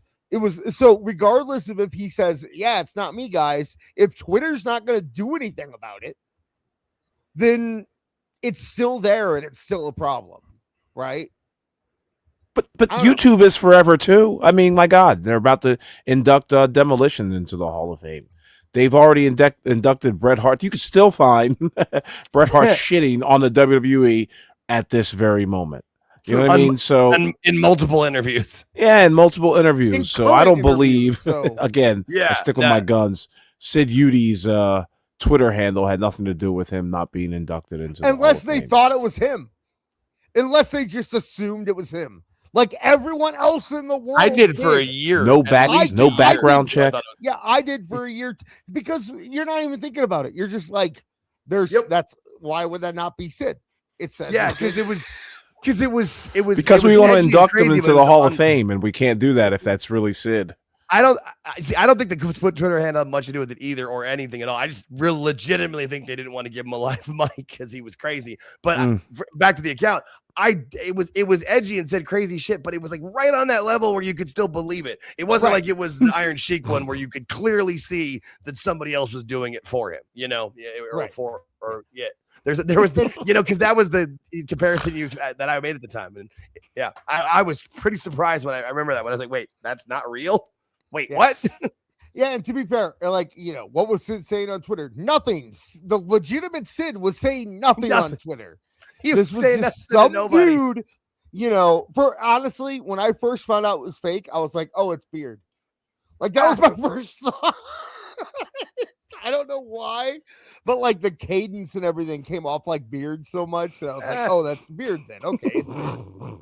And it wasn't Beard, but but thank you very much, Double A. Let's get back. Let's finish up this video here. Brody King, and they were both going for the championship. I know, but like on Saturday, why was that not built up as a number one contenders match? I don't have any good reason for that. I don't know. I mean, Dave booked this. Dave, I'm 1,000% convinced that Dave booked this. That it was Dave's idea to be like, what would be really good is if you put Kenny Omega and Swerve Strickland in a number one contenders match versus EVP match. That would be wonderful. Because there's no other reason that you would defend this. It makes no sense when you look at it from a logic standpoint. Nobody asked them, how do we get there? Yeah. It totally seems like this is one of the things Dave booked. So could have been. Did something change between last week and this week, and all of a sudden they realized they should have had that stip there, or like? I don't know. Okay, Dave. I didn't think about that when I was pitching it to Tony Khan. That's just a little bit of his how unbiased he is. Let's look at something he wrote here to see more about how unbiased he is. Ricochet retweeted, I asked a question. People are still gonna say you're glazing when you just simply answered the question, lol. Dave replied, is he new to Twitter, by the way? Like, this shit sounds so like, who are you trying to psychoanalyze? Like you found the Rosetta Stone of Twitter. Like, go on. I'm sorry. When AEW formed, lots of what happened I expected. The one thing I didn't expect was, if it was successful, that I'd have to deal with so many of the dumbest people. And many would be so dumb because they listen to frauds in their very business that has become the best time in history for talent. What is he talking about? I got no idea. I'm lost. Because of two strong national companies and a sane schedule. Okay, you know what? I actually agree with the last part because I think that the schedule is actually a good thing for wrestling. I know a lot of people don't like it, but I think that, although I don't, it gives you more time with your family, that stuff, but let's go to one last Dave video here because I know you love boy. Dave. Experience, Dave. How'd it go? It kind of sucked. Okay, so this is Dave talking about Raw last night, and this is kind of interesting because I'll get to it. I'll get to it here. Well, we got to talk about Raw, and that means we got to talk about your viewing experience, Dave. How'd it go? It kind of sucked. I mean, I don't. Agreed. Jake, do you agree with that? That this Raw sucked? Like no, yesterday? Oh. The viewing experience of watching Raw on Netflix last night sucked. Oh, yes, absolutely. Because again, now I'm in Pacific time, so it's 5 p.m. for me. I get home from work at like 4:40. So I'm not ready by 5. I usually start it like an hour late and I hit play from beginning and I like catch up through the commercials because you can fast forward. And I started with Becky Lynch. and Yep. you couldn't do anything about it. And so I ended up just watching from there. And then by the time I was done, though, it was ready and back to go, and I hit play from the beginning. And just so I it's like, it was like the old VHS that was on 2 tapes. I accidentally started on tape 2 instead of tape 1, but it was fine. Absolutely. We had the same issue. We always start Raw 15 minutes late. Yeah. And when we did, we couldn't. We got in right when Oba was leaving. Okay. So we didn't get any of the Oba Brock stuff, and it was like, oh, we're spoiled. And then Becky comes out, and he couldn't rewind, and I hit play from beginning, and it started when it was live. So there was a mistake on Raw and Netflix last night. I absolutely 100%. Yeah, Dave is correct here. It sucked last night. And I'm glad they seemed to have got it, because I figured that it was just like the new thing they were doing. Yeah, because it was similar to what ESPN does on their streaming service. So I figured that, this is just the way it's going to be from now on. They got MLB. They had to make some weird deal. But apparently, no, it was just a mistake. It was technology being technology. It's the best thing in the world until it's the worst. Like, that's what it does. But it was fine. I was able to rewind a bit. I was able to rewind and fast forward. I just couldn't skip the commercials once the show was over. But there's a very popular streamer today who actually took this clip and said, Dave doesn't know what he's talking about. No one had problems on Netflix last night. And it's like, no, I think you're right. I think he was right. I think Dave was right about this one. I'll give him that. No, it sucked, but it wasn't like it wasn't. They like deleted it was the post, but they deleted the post later. Shocking. Shocking. I said, I'm very popular in our community, I'll say. So Dave is actually right at this point. But let's keep going here. There's a lot more. There's a lot more to go. Because there were. If anyone in America was watching Netflix last night, if you had a great experience, I think that's great. My experience was terrible. I had to watch the Oba Femi Brock Lesnar segment after the main event. It just didn't, But I think if you were on the East Coast and it was at 8 p.m. or whatever, and you started it live, I think people who watched it live probably didn't have any issues. But right. Those of us who didn't had issues. Yeah. So let's hear what the rest of it is, though. Oh God. Know what was wrong today? Obviously, every week Raw is different. Every week there's a new disaster. No, there isn't. What? I watch Raw on Netflix every week, and I do remember the second week that Raw was on Netflix. It was weird. There was some weird problem, but I've literally had zero problem. I can fast forward through commercials.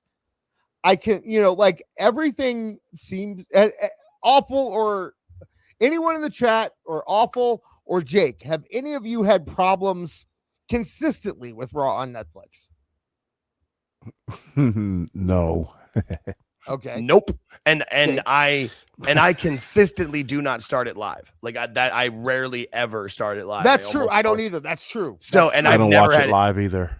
And I've never had issues. Like last night was, I believe there was, because like you said, I think there was one issue when it first started, and I feel like there was one other issue, but when we were tweeting about it, I even gave Netflix a shout out. I'm like, normally when there's an issue, they have fixed it very quickly, because I've had issues with Paramount Plus on different things, and they take forever to fix stuff sometimes. But I want to say the issue the second week was something like, if you tried to fast forward through commercials, it would keep rewinding you back to the beginning of the commercials or something like that. Like, I remember that for some reason.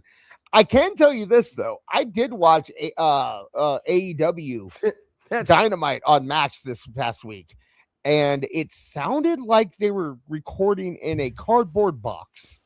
I was gonna say the show with disasters week to week, or if we're talking about like tech issues, I'm like, you mean when they cut to Renee in the back and we can't hear her, or the audio of a video of their vignette starts before Excalibur's done promoting it? Like, there's always some issue week to week there with their tech issues somewhere. Like, I don't. This is projection again. I got nothing.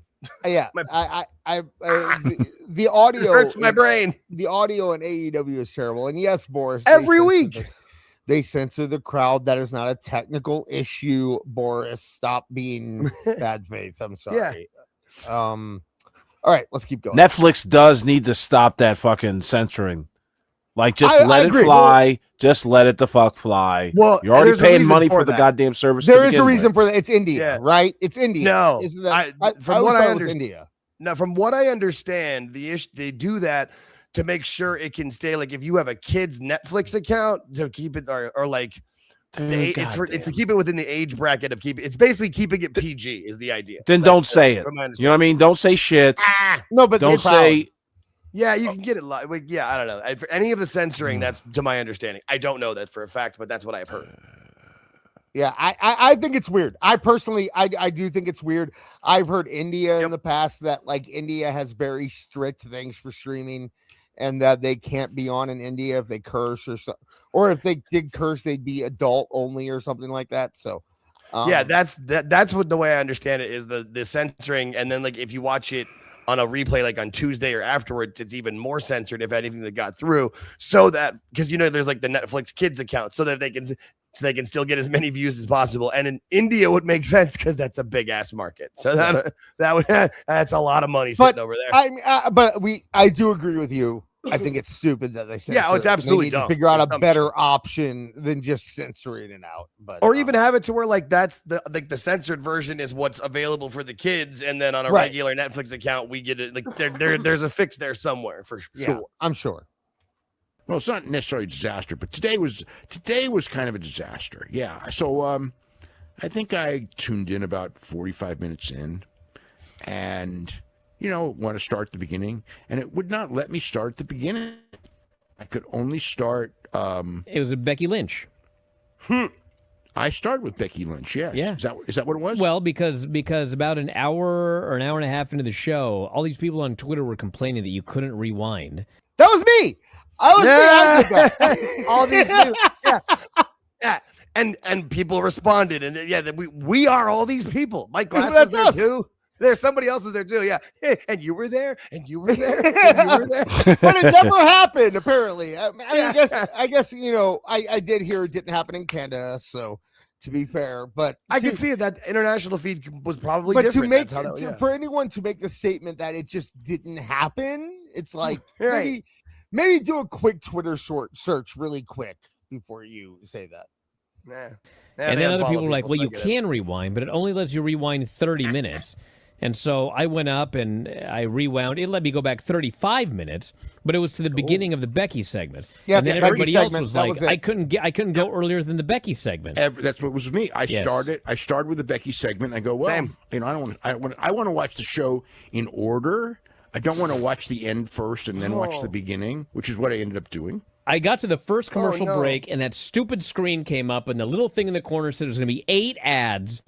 Mm-hmm. And I hit the button, and it wouldn't let me fast forward. And I swear to God, I just thought, you know what? Fuck you, Netflix. And I started going like this, like over and over, and it skipped. Like it actually skipped past the commercials.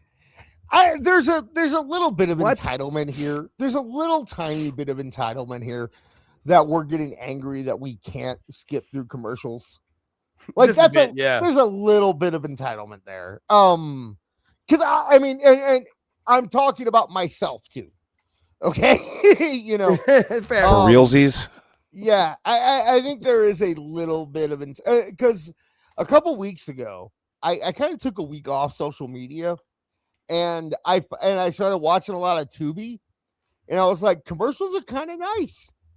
Like it gives me a chance to kind of look on my phone and see if I got any texts or anything, and then I don't, and then by the time the commercials are done, I'm back and I'm like, there's something kind of nice about commercials. So there is a little bit of entitlement there to be upset that you can't. But Jake, it's funny. Okay, I'm Jake. I'm breaking kayfabe. I'm breaking kayfabe. Okay. I'm gonna break the fourth wall. Jake messaged me and he's like, "Hey, bro, did you know that you can fast forward through the commercials if you start before the?" Hey, Jake, you can fast forward the commercials if you do it after the commercials start. Not normally. No, I get a no. They changed it. They changed it. I still get that pop up. It says function not available. You did? No, that happened, unless I start fast forwarding. Yeah, that happened to me for like the first 6 months, and then suddenly I just could fast forward all the way through the commercials completely. Here's the thing. Sometimes I can, and sometimes I can't. And when I can't, then what I was telling you was my little trick because I was just trying to help. Damn. Last time no good deed, motherfucker. I'm just kidding. I'm kidding. Nobody, everyone here knows. But no, I've talked about. The only reason I said it is because I've talked about it before. Yeah, no, I put it together as you were starting. It's fine. No, I was just because that's. The thing is, it goes back and forth for me because I never start live. And so like it happens to me. There's times where I can fast forward. Sometimes what it usually will do is I'm allowed to fast forward through the commercials until the live show actually ends. And then if I'm caught up to live, it's fine. But like if I'm still like a half hour back, those last few commercials, it won't let me unless I start pretty much every time I'll get the function not available if I try to fast forward during the commercial. But once Michael Cole says the up next, I just fast forward 3 minutes, and 99 times out of 100, I'm either coming in on the last commercial or right like out. I said, I had that problem for like the first 6 months. I still do, but then I noticed I missed it one time. I'm like, oh crap. And I kind of like, that thing you do when your controller doesn't work, you just hit the button over and over again. Like Alvarez just said he did. Yeah. But it actually worked. And I'm maybe like, that's what I need to do, because usually I've only ever hit it once. I've never like multiple hit it. Like I've never done that. Okay. If I miss it, it totally lets me just keep going. So okay, I'll try that. I will try that on Monday because I ain't watching. I'm not starting it at 5. That's because I know that HBO Max doesn't care at all. No, HBO Max gives no fucks. I've watched every. I don't care. Every episode of Dynamite we've done for 26 weeks in a row on our channel, I've watched every single one on HBO Max, and then I've never seen a commercial because they even have a box at the bottom. I'll just fast forward until I see the show's back, and I'm like, we're good. Yeah, no, I've never. Every time. It's the only benefit, and one of the reasons I'm willing to do this damn live show that I do with George, or at least I agreed to at the beginning. Now it's fun. Now we're good with it. Segment planned before I realized that it was an issue and not a actual change, where I was going to be like, Netflix, you need to understand that you can't greedy bastards. You're greedy, and you can't make, if you make it harder to watch your show live than it is to pirate, then people are going to pirate. But yeah, it was a mistake. So let's finish this up. That's hilarious. So then the next one came, and I hit the button, and it was like an unskippable commercial. And so I tried the same thing. I just would not give up hitting that thing. I was like, unlike John Cena, I wouldn't quit. And after like hitting it like 3 or 4 times, it jumped forward. So now I don't know if it's gonna be like this every week, but I did manage to skip the commercials. Man, I hope it's not like this every week. Just because I wouldn't quit hitting that stupid forward button. It's not gonna be like this every week. Don't worry, guys. But I believe that is all we have for this week. So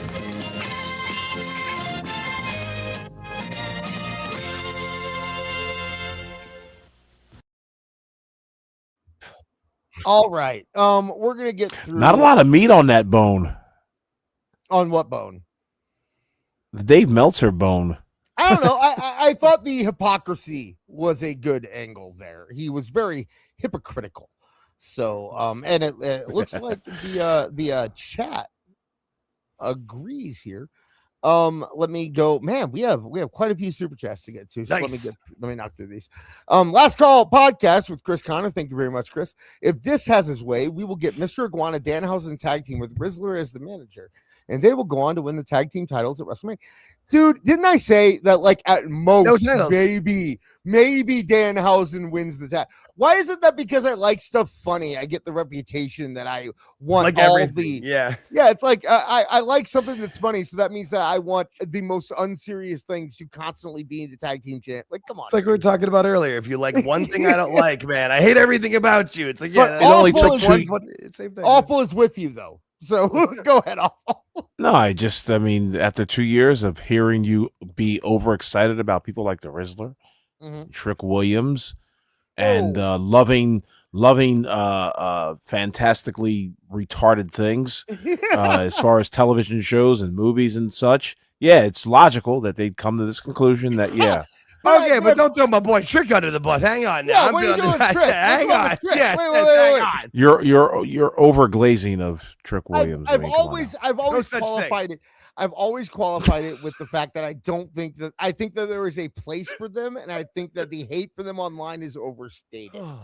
But I would never say that a guy like Mr. Iguana or Danhausen should be a champion of any kind, except for like a joke title. Why is your credibility on the line, Dis? No, because I've always said that. You can go back, quote me, go back and listen. We have all of this is online. You can go back and you can find it. You can find everything I've said. Regina Sharp for $5. It's all the work. The grandmother isn't real. She's a stunt grandmother. That was about Ricochet with the grandma. Thank you very much, Regina Sharp. Andre Adams for $4.99. Brian Alvarez built like he's about to cough up a hairball. Honestly, I'm looking at my cat right now, and he looks more muscular. He looks better than Alvarez. I'm telling you. Alvarez showed up in the ring not too long ago. I think there's video of it of him at an independent wrestling show giving somebody a super kick. Of course. And then getting, I think, cattle prodded or stunned or tased or whatever. Okay, you don't have that video? No, I didn't see man. it, dude. So I haven't either. No, yeah, I've not seen this. we have a whole chat for you to post that stuff, Awful. So send that to me if you see it. I'll send it. We got Andre Adams for $4.99. Dave Glazes and Ricochet Fingers chocolate frosting. Andre's just he loves that guy. What if I told you that Ricochet? Remember how Ricochet was getting pushed really strongly in WWE for a while? They were making him like a superhero. Remember that? Yeah. Right when he came in, you know. What if I told you that his push abruptly ended because Vince McMahon saw a certain video online and said, "There's no way I'm pushing somebody who has this out there." We know that happened because I didn't. Yeah, that's old news there, Dis. I don't pay. Look, Jake doesn't. I only started paying attention to news a little bit recently for this show. I had done very well of like just avoiding all the idiocy. I'm having fun making fun of it. That's kind of like the same with Dynamite. We're like, all right, I'll make fun That's of it. me too. That's me too. I was offline for a couple of years. So yeah, if this totally. I honestly didn't know about the Ricochet finger thing until I started my AEW disciplinary account. So I had to go and figure out like unmute and unblock people because I just had muted so much of it where I didn't see anything. I'm like, all right, okay, like Air Gold, fine, you're finally unmuted. And then, hey, our good friend Air Gold. That's why just because it's gonna come up because.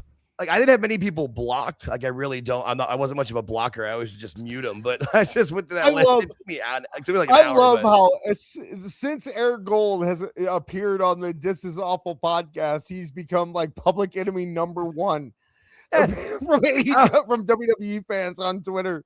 He's just going off like posting the craziest stuff and just being stupid. And you know, I look at Air Gold differently because I don't. If you don't claim to be like if you don't stand up and be like I hate tribalism, or if you don't stand up and say like I think that people who lie online are disgraceful, and like if you don't virtue signal, then I don't judge you as harshly when you do those things, right? Like if you post clickbait, but you're not an account that will argue with someone that their stuff is clickbait, then it's like, okay, well, I don't love clickbait, but at least you're not a hypocrite. Right. And I'll deal with you. That's kind of the lane that I had Air Gold in, where it's like, okay, I don't agree with a lot of stuff he is, but he's at least not a hypocrite. And I can kind of deal with that, you know. Because he definitely does post a lot of clickbait and a lot of stupid stuff. But also I could say that to him personally and he would not get mad at me. You know what I mean? So but anyway, we got one more here from Regina Sharp for $5. I'm still waiting for the production issue free episode of AEW Dynamite. Ditto. They are over 26. I think we all are. Yeah, I don't think it's happened yet. So thank you very much. 26. Thank you very much, Regina. And thank you, everybody, for your super chats. Again, if you want to donate $50 or more, you will interrupt the show live, and we will read it immediately. Otherwise, we will get to it at the end of the segment. Okay. So let's get to Moné. let's get to the Moné Mag, because Oh, boy. I there are a couple topics I really want to get to in the 345, but I promised this and I want to make sure we get to it. And I even did something here.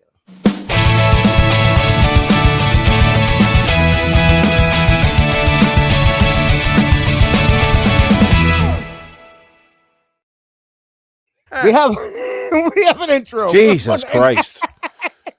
I just love how they like the hand that would be like playing the strings, like never moved. Like that's how she would play guitar. Ugh. Exactly. Yeah, 100%. No, that was perfect. AI is a fever dream. I swear to God. I know, right? It's uncanny valley. So you can actually find my Gmail account in here if you want to. Right there. AEW Disciplinary Committee at gmail.com. It's listed at the beginning. From the CEO at the MercedesMone.com. Oh, So this is the Moné Mag. I'm sure you're all very excited for the return of the. Don't you hear it in our voice? I know. Especially Awful. Awful's been waiting for the return of this. So Here, beer cans, motherfucker. let's see how I do, guys. If I'm terrible, let me know and I will stop. So I'll help you out. I'll help you. I'm here to assist if needed. Like I said, I'm still thankful for Thursday. So let me take a drink of water. Let me take a drink of water real quick, and then we'll get started here. I'll be over here at the heckler's table. Yeah. Hey, Moné Mag fans. 2026 is already proving to be an incredible year, and I have so many amazing things in store for you. I'm not quite ready to share them with you. So this issue is going to be a bunch of nothing. But trust me, you are sure in for some great stuff from your CEO as the year progresses. In this issue of the mag, we'll talk about my love of fashion, the Moné March Madness Tour, and much more. Okay, I'm not going to plug her website. Wait, March Madness Tour. The March is fucking over. This is, no. This was released. Oh, you said it was 2 months old, January. right? I forgot about that part. No, I forgot about that part. I thought this like just came out. And I'm like, motherfucker, No. March is over. No, we've been avoiding this for a long time. Fair enough. So- Fair enough. Okay, we're gonna keep going here. And there's a lovely picture of Mercedes Moné. Hang on, Jake, talk about something real quick. Talk about this picture real quick. Okay, sure. I mean, the CEO, like nobody cares. Like has their ratings are technically going up right now, right? Awful. So Yeah. I was talking. All right. I was saying, I'm sorry, she's rating poison. I had to pause because my son called me gay. Oh, So- well. I mean, And you didn't take him to the woodshed? I mean, considering what I was doing at the Right, time, that's- I yeah. can't. What am I supposed to say? What were you looking at? you got nothing. Gay porn or what? No, I like was what's going? literally, I was doing Doing the the voice. this is Mercedes Yeah. Moné. Like he overheard me doing that. So. Mm. Yeah, I mean, it's like I can't- it's almost Okay. like walking on your dad doing Yeah. drag. Okay. Yeah. I guess. I can't. What am I supposed to? Yeah. You're right. These are all It is. pictures. A lot of pictures of Mercedes Moné here. You have one. You have this one. That's not bad. No, I That mean, is not that's bad. the best she's looked in a long time. I'll say. Then she's married Are we Tyler falling into the gap on this one? What's Moore. She just this is what the whole thing is. I don't really understand. Where's what's his name? Frank the lawyer. Frank the- Aren't they dating? Isn't that a thing? Where is she? He should be in the background with the stupid hat, with the You'd with think. the mask. No, we don't get that anymore. From the moment I put on my dress, I was enchanted by. You know what? I'm not going to go through the fashion crap, right? No. Why not? Today I fully was her embraced first who dream. I am. Fashion gave me the freedom to show my personality without saying a word. Walking both New York and LA Fashion Week was a dream come true. Proof you don't have to fit the mold to break it. First off, does anybody fit the mold better than Mercedes Moné? Is this Mercedes in a snowstorm or what? Like, what are we looking at here? This big You wanna blank go back page. to the thing? You want to go back? Yeah, I mean, it would be you like nice. this- you like Something to this look better. at. You like this There you go.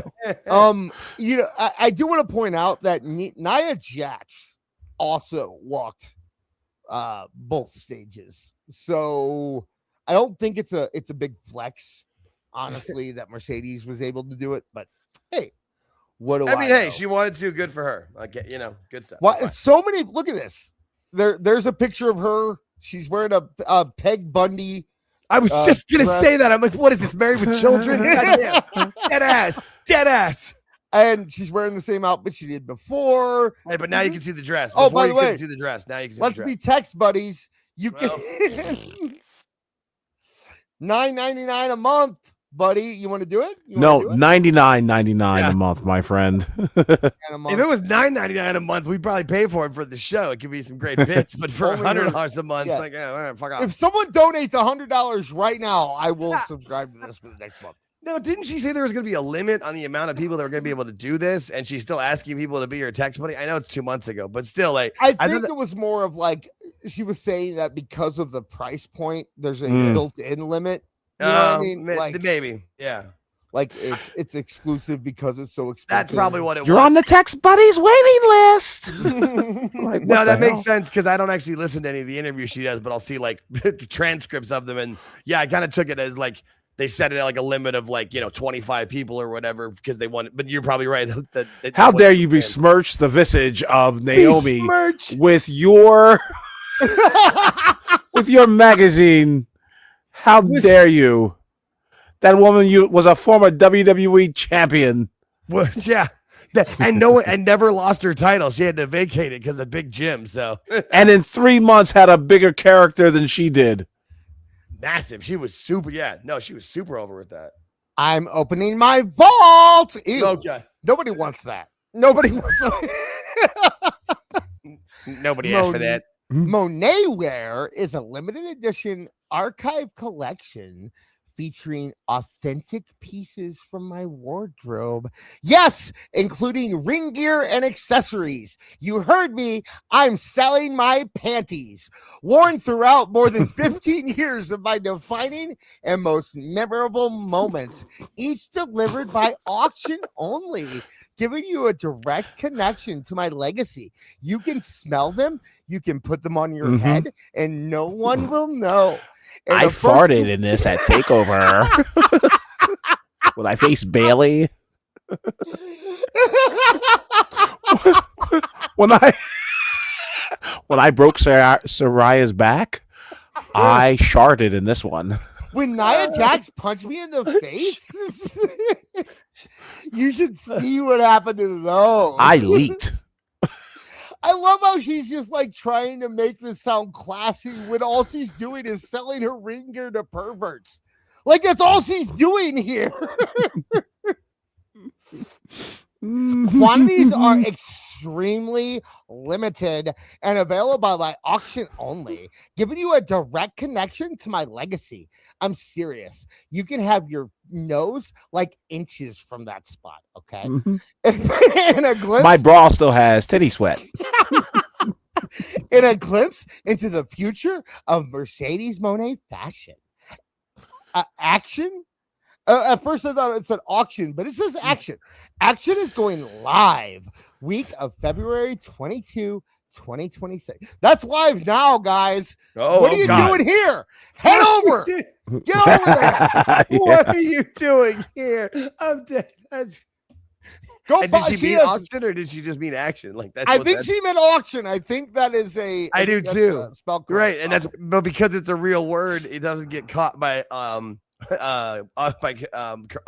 So she's fucked. Right. That's killing me. Yeah, I think That's good. you and Cumia. Shout out you and Cumia. Always. Because he was complaining about autocorrect. Yeah, earlier. because right there, what's for auction history? Bam, right there, that solves it, and that answers the question. It is an auction. Crocodile energy. By the way, all these titles she doesn't have anymore, but no one cares. Don't you love how we were told for months that like she's gonna help all these companies so much, and they're gonna get over on AEW television, and now she is losing every one of the titles, and none of it is being broadcast on AEW TV. No one like None of they her haven't- wins were broadcast on AEW know. TV. So I know the only thing that was Right. were the titles, and I have a feeling they're going to be relying on her a lot coming up here soon. But if we get to the next segment, we'll talk about that then. Okay, here's her with Dustin. I I told my gear maker Jeffrey Kelly that I wanted a crocodile, Steve Irwin inspired vibe, and he totally nailed it. The texture, the fabric, the attitude. I had an incredible match against Harley Cameron, and that whole trip felt unreal. Okay, let's look. Valiant will do that. Sorry. How is that? What, this is the fit that was Crocodile Hunter inspired. Okay. Talk about besmirching a name. Steve Irwin, R.I.P., man. Okay, here she is giving a thing to a thing. Hey, I remember that ring. Yeah, there you go. That is that ring. Look how small The toy ring. In this picture, you can see both turnbuckles. You cannot tell me that's a ring. Yeah, give me a Look at break. it. Look at it. You got frumpy Aubrey Edwards over here. Yeah. God damn. Yeah. Looking like she loves unicorns. I was gonna say they put a horse in there for perspective so you could get the size right. Okay, here's the thing. I mean that's it. That's where that's it. That's oh god. Harley Cameron destroying Marv's legacy. Yeah. This is what broke Marv right here. Like I've had enough. Fair. Yeah. You want to know why Marv's out here? Go message Harley Cameron. Well, you can't now. She left Twitter. Remember? My main event against Willow Nightingale for the NJPW Strong Women's title changed me forever. I'm sorry. Did she have an awakening? Like what the fuck? I don't understand. That day was tragic. The worst injury of my career. The pain was like nothing I ever felt. But where the fuck were her crystals? But I knew I had to finish the match. I couldn't let the promoters or fans down, but I also didn't want to let Willow down. Okay, so you've just completely broken kayfabe. Now everyone knows that you love Willow Nightingale. Well, she already broke it with Harley because she had the match with Harley in Australia, and there's the picture you had with her, Dustin, and Harley all after the match. So she already broke kayfabe. So what the fuck, She's just stepping on it now. She's kicking the corpse. The match kicked off a beautiful women's lineage in New Japan Pro Wrestling. Strong. We didn't mention Strong, but Strong is what it was. It wasn't actually New Japan Pro Wrestling. Right. And I'm so proud to be part of its foundation. Sometimes the hardest moments create the strongest futures. Why is there a picture of Harley Cameron? I don't know. Did she just try to quote Thanos? At that very end there. What is up with these hardest decisions? Go back, the strongest wills. Can you go back one really quick? Yeah. She really gave up on the mag. Is that you know what I mean? Oh yeah, a lot of space. Yeah. In between pictures and words. I'm just the Snow White inspired gear is stupid. Like that's just dumb. Yeah, ridiculous. And could they have found a no more wonder that movie failed. Could they have found a worse picture of Willow? Like, that's by design. Right. I know it is. Yeah, Willow is much more attractive than what they are portrayed in this picture. Right. This is probably like right at the end where they're like Willow is done hitting her pose and Moné's still in hers. That's right. Yeah. No, there's probably like 10 pictures that look way better, but she chose this one. And then you got this, and then you got this. I'm telling, this is all it is. This is all. I kept almost everything. Merch and TV t-shirts, signature jewelry, every wig that let me reinvent myself, wrestling shoes that carried me from locker rooms to main events. These aren't just clothes. They're fragments of my journey. Each one holds passion, sacrifice, and growth stitched into it. And now I'm ready to share some of that history with you so that you can... I don't know what I can say on YouTube to make that joke. How do I make that joke on YouTube? You know what joke I'm going for. I know. And I think that's really all you needed to do. I think for like 80% of the audience, if not more, are gonna be laughing. So that's fine. I'm ready to share some of that history with you so that you can waste 1,000 babies in 5 minutes. This isn't just an auction, it's an invitation. That's one way of saying it. A chance for my true fans to own the tangible piece of my legacy. something to cherish forever. This is an infomercial at this point, right? Yeah. There's Shrek Moné, and please share our Moné Mag. And she's wearing Jinkos. I had those pants, I think. Are the kangaroos on the back of them? Why is she wearing Jinkos? Chasing waterfalls. Yeah, right there you go. Yeah. Is that not what anybody just Left Eye Lopez? Absolutely. Yeah, immediately, that's immediately what I saw with this. I'm like, why doesn't she have like a condom over her eye or something? Like that was straight up from the waterfalls. Okay. She's got kind of a poison ivy thing going on here. Okay. What's hanging off of that thing? There's like, I don't know. feathers I'm okay with it. I'm not mad at it. Wait, go back really quick. What was that? Yeah, of course. Yeah. Anybody space is need more extremely time? limited. No. The top Anybody part. in Space chat? is extremely limited. Spots fill up fast. It's full. You'll be added to the wish list. Is that for the top? Go back one more. I'm trying to see the words. I can't. No, I'm reading. Yeah, text me. It is for the texting. Yeah, so yeah, there it's is for a the limit texting, on it somewhere. There is a limit on it somewhere. Well, I she could, claims there is, but I don't. I just realized I could move the slides if I wanted to. I'm a jackass. Everything is just. Look at this. Yeah, It's just no. all indirectly supporting and give me much voice to wrestlers, especially female wrestlers. Team Moné Mag. Who is on Team Moné Mag? How many people do they need to do this?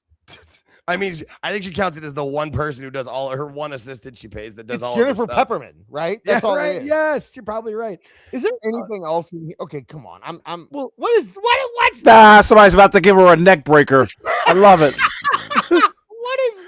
She doesn't even know. I thought She's it was none like the a wiser. That was about to be like a reverse DDT. Just bam. Right down. Best Year. Okay, so Best Year Wrestling. It used to be Beat Year Wrestling. They changed it to Best Year Wrestling. I guess that's who she lost her title to. I'm guessing Swan. Okay. What? This is all this is, guys. I'm not skipping anything. Yeah, no. Mo Moné, Mo problem. They couldn't even do the Mo. They had to do more. Yeah, How right. dumb is that? Fight at the museum. That's her worst picture yet. Okay, here we go. The events sound terrible. No, I can't read this in her voice because it's just. I told you wouldn't last. I told you, chat. There's I nothing told to you. do. Okay, fine. You want me to do? I can. March 6th, CMLL. There's nothing funny here. Yeah, it's just That's where the voice comes in. Don't you understand? Mining for comedy. That's not what Marv would have. Marv would have skipped over this. Where's Marv at now? I don't know. Probably. I think he's playing Pokemon. Yeah, go check out his All right, gaming channel. I'm sure you already have. We lost 12 listeners while we're watching. Moné's killing our ratings too, man. I'm telling you, we're never doing the Moné Mag again unless you guys really come through here. We're done. Right? Because man, she is. I had people messaging me saying we wanted the Moné Mag, and here we are, and you guys aren't sticking around. So It happens, dude. No. What do you want, man? Yeah, man. George and I had people I had people message me like, "Where's the classic match reviews?" Like, we'll post one, and we get like half the views. Yeah, like, this is what you motherfucker, want. Yeah, What you wanted. This is why you need a. This and Jake crashing out. I love I'm it. gonna do a 3, 4, 5 right now. I have good segments for 3, 4, 5. 2 years ago, I debuted at the Tokyo Dome. Fast forward to January 5th, 2025. I make a legendary return as one of the headlining matches at Wrestle Dynasty. Here, I took the title of 4-belt Moné and became the first woman to do so in women's wrestling. Okay, who cares?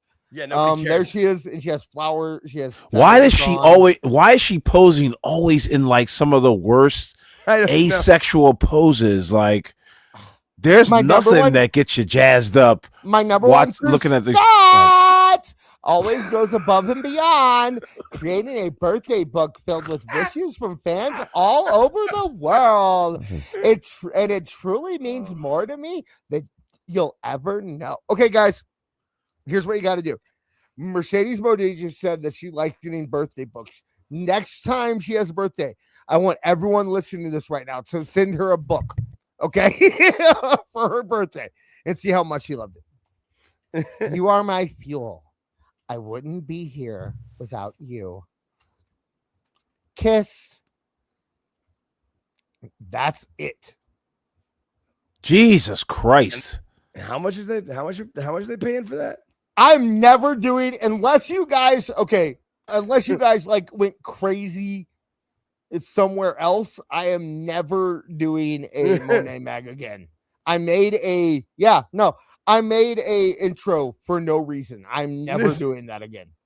There, obviously, the Moné Mag has resorted to being they don't even do like the questions anymore.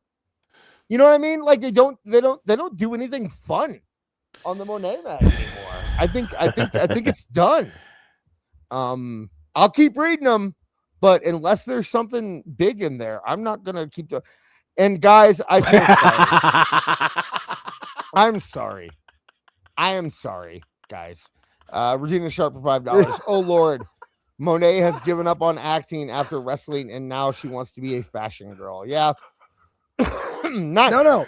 It's clear proof. I watched the numbers the entire time. People were like, "Nope," and they passed. And they're coming back. They're coming back right now. She's dead. I was going to listen. I was going to tell you guys. You guys, it had nothing to do. It had nothing to do with Marv's channel or anything like that. It had everything to do with us doing a Moné Mag segment. Period. Point blank. Hey, you know what? I do think I will say this one was leaned far more into the advertisements and everything. Like in the past, you had like Q&As or you had like text examples. Nothing on this one. This one was all just her. Yeah, this was phoned in like nobody's business. Yeah, like no. She did not unless she brings back the old Moné Mag where she's doing Q&As and talking about her brother and doing all that. Never ever doing that again. I will continue. You tried. Reading. I give you credit. No, it's you got to try stuff in this game. Like that's where like George and I, both of our live shows were like, well, we'll try it. And I'm like, on Twitter, that sounds stupid, but we did it, and now we moved to YouTube. And then he made me watch Dynamite, and I'm like, I don't want to watch Dynamite, but people. I'm such a fan of this train wreck. I love it. You know what? I love tried. it. Failed. I'm very happy with what happened here, by the way. Because it means I never have to do it again. Yes, right. I was gonna say I'm not so upset about it now for not landing. That's not so bad. But like swing bass, like I call him. It's bass. He said it was there's bass. Not much of an audience to interact with. That's probably true. She probably just lost her audience. Right. They proving that she's not worth the money. Like if they've been gaining traction in TV with women's wrestling stuff, and they're not, you know what I mean? Like she doesn't make a difference. Nobody cares. You know what? 30 people came back. Yeah, since you stopped reading this motherfucker. Back. Okay, they came right the fuck back. That's hilarious. She is literally the ratings death. All right, awesome. She is good dead. to know. She is dead to this show. We will never do unless she's clever again. Unless Marv comes back and does it. No, I don't think. Honestly, I don't even think Marv could say that. It was so bad. There was so little material. Like I was making Jo jokes because there's nothing else to make during that. Like, what else were they supposed to do? Yeah, no, I was reading the stuff that you weren't doing in your voice. I'm like, this is terrible. That's why I was catching I caught the There's text. no material. It's terrible. No, that's awful. That's so bad. Here's the material. No, the reason the reason I find this funny is because I have never thought she was really any talented. I've always thought that her good matches were because of who she was in the ring with, like Bailey or Becky Lynch or whatever. And she's proving me right. Like she's just terrible. She's not good at this. She's not good at anything. So let it be known, folks, March 24th on a Tuesday, this is the last time we'll hear from Mercedes Mone. Oh, so now there's qualifiers. I said at the beginning, I said I will continue reading it, and if I find material, I will bring it up. But I am not. Chat, you have the ability to do the greatest thing ever. Right now, you can tell Dis to take his Moné Mag and shove it up his ass. Look. Just with the number one in the chat. Exactly. Just put number one there. As Travis said there, Moné Mag turned into a picture book. And that's really what it was, you know. I mean, there just wasn't much to it. Would you be in a magazine to like highlights when you were a kid? At the, this is threatening to bring it back. No, I trust me, guys. Okay, here's the thing: Marv never read Moné Mag before he did it. Okay, he just did it, and I keep hitting that one, folks. So I didn't read it. Now we got two, so I didn't read it before I went into it.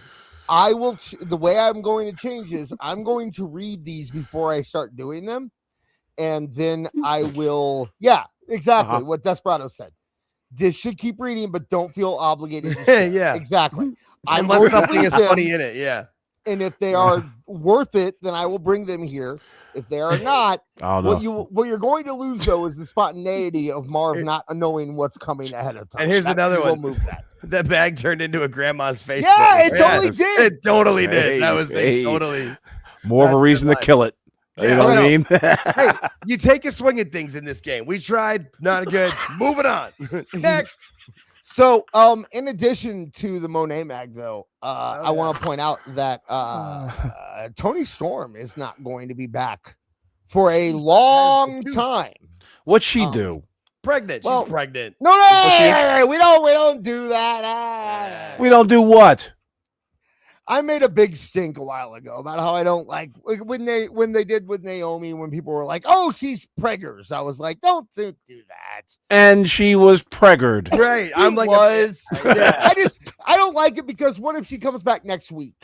And Okay. people are like, oh, then I guess. Oh, she so you don't caught want to a be wrong. thing. Your credibility's on the line. Is that what you're trying to tell me? No, I'm saying that means I she don't just bought want a people bad to. pregnancy test. I She don't was want wrong. people to. I don't want us misreporting something to. Listen, stop. This isn't a joke. It's fair. I don't want us misreporting something to reflect negatively on a woman who made a choice or didn't make a choice. Okay. Fair enough. I'm happy for it. That's my thing. Because I've seen it happen before. Where people have said, "Oh, she's pregnant," and then she wasn't pregnant, and then people are like, "Well, I guess she got an abortion," and it's like, you don't know that for sure. It was just rumors. Leave it alone. I don't want Damn, to. we can't. That's my thing. That's my All thing. I'm sorry. I'm speculating. I threw a big guessing. fit. That's fair. I'm being consistent too, because I said it about Naomi and I'm saying it here. And I was actually going to say that I appreciate that people aren't speculating about why, when she wants to make the announcement, let her make the announcement. That's not our place to do that. But she will be gone for a few weeks. She'll be gone for a long time, apparently. Around 9 months. No, Yeah, long time. Probably long. That's Let's the call it difference. 12. Let's call it 12 just to, and then and then we also have these. Go back though, because that line really quick though, the ending line there with this like AEW, like they were under pressure. They had to do an emergency angle to take her out, like she just found out that she, Right. like, Yeah, that's that's what I'm saying. Like everything lines up to it being that, and she'll probably make the announcement. With pregnancies, I always feel like it's like, after that second or third month where you're like, all right, we're more in the clear or whatever. But that just seems like that's to make it clear. Northern DC, I'm not saying that pregnancy is horrible. I'm saying that what if she isn't pregnant, and then she comes We'd be back? wrong in assuming that she was. That's all. That's it. The internet wouldn't say we're wrong. I don't control what the fucking internet does. Well, that's Sorry. fine. But I'm trying to, I'm doing my best. Okay. I'm not saying that it's a terrible thing that she's pregnant. Dad's doing What his I'm best saying with is his that two I idiots. don't get it. I just don't get it. He's trying to stop a fight. My tummy hurts. No, I don't want to start rumors. We are not a rumor mill, my friend. No, but people. I heard the rumor already, so we didn't Thank start it. you. Yeah, I don't want to be the guy who's like, oh, she is, and then people go out and repeat it, and it turns out she's not. And then when she's not, people are like, oh, you really were. I heard it on Tooney Talk. And yeah, exactly. This is the hall monitor. That's what's going on. I don't want to take the Meltzer path. That's exactly. fair. No, I That's get exactly you. But if somebody's using us, the three of us goofs as news, I feel they really do. bad for them. You have no idea how many times I've had that happen. Okay, I don't get that. They do, and Don't look it's at us. ridiculous. Oh God, no. Oh no. Oh Okay. no. Yeah, I know. We that used thought to of have that a is just, disclaimer. We used to have a disclaimer on the show that we're not news, and people would still run with it. So I get it. No, that's I understand where you're coming from, and it's fair. I just find that like because there are other podcasts that are in our. I have lane. never seen a tweet where in parentheses at the bottom it said via Tooney Talk Wrestling. No, but I have had people call us out and say that we reported on something. That And you know what you say? You know what you say? I know. That's what you say. Well, here's the that's thing, hilarious. awful, right?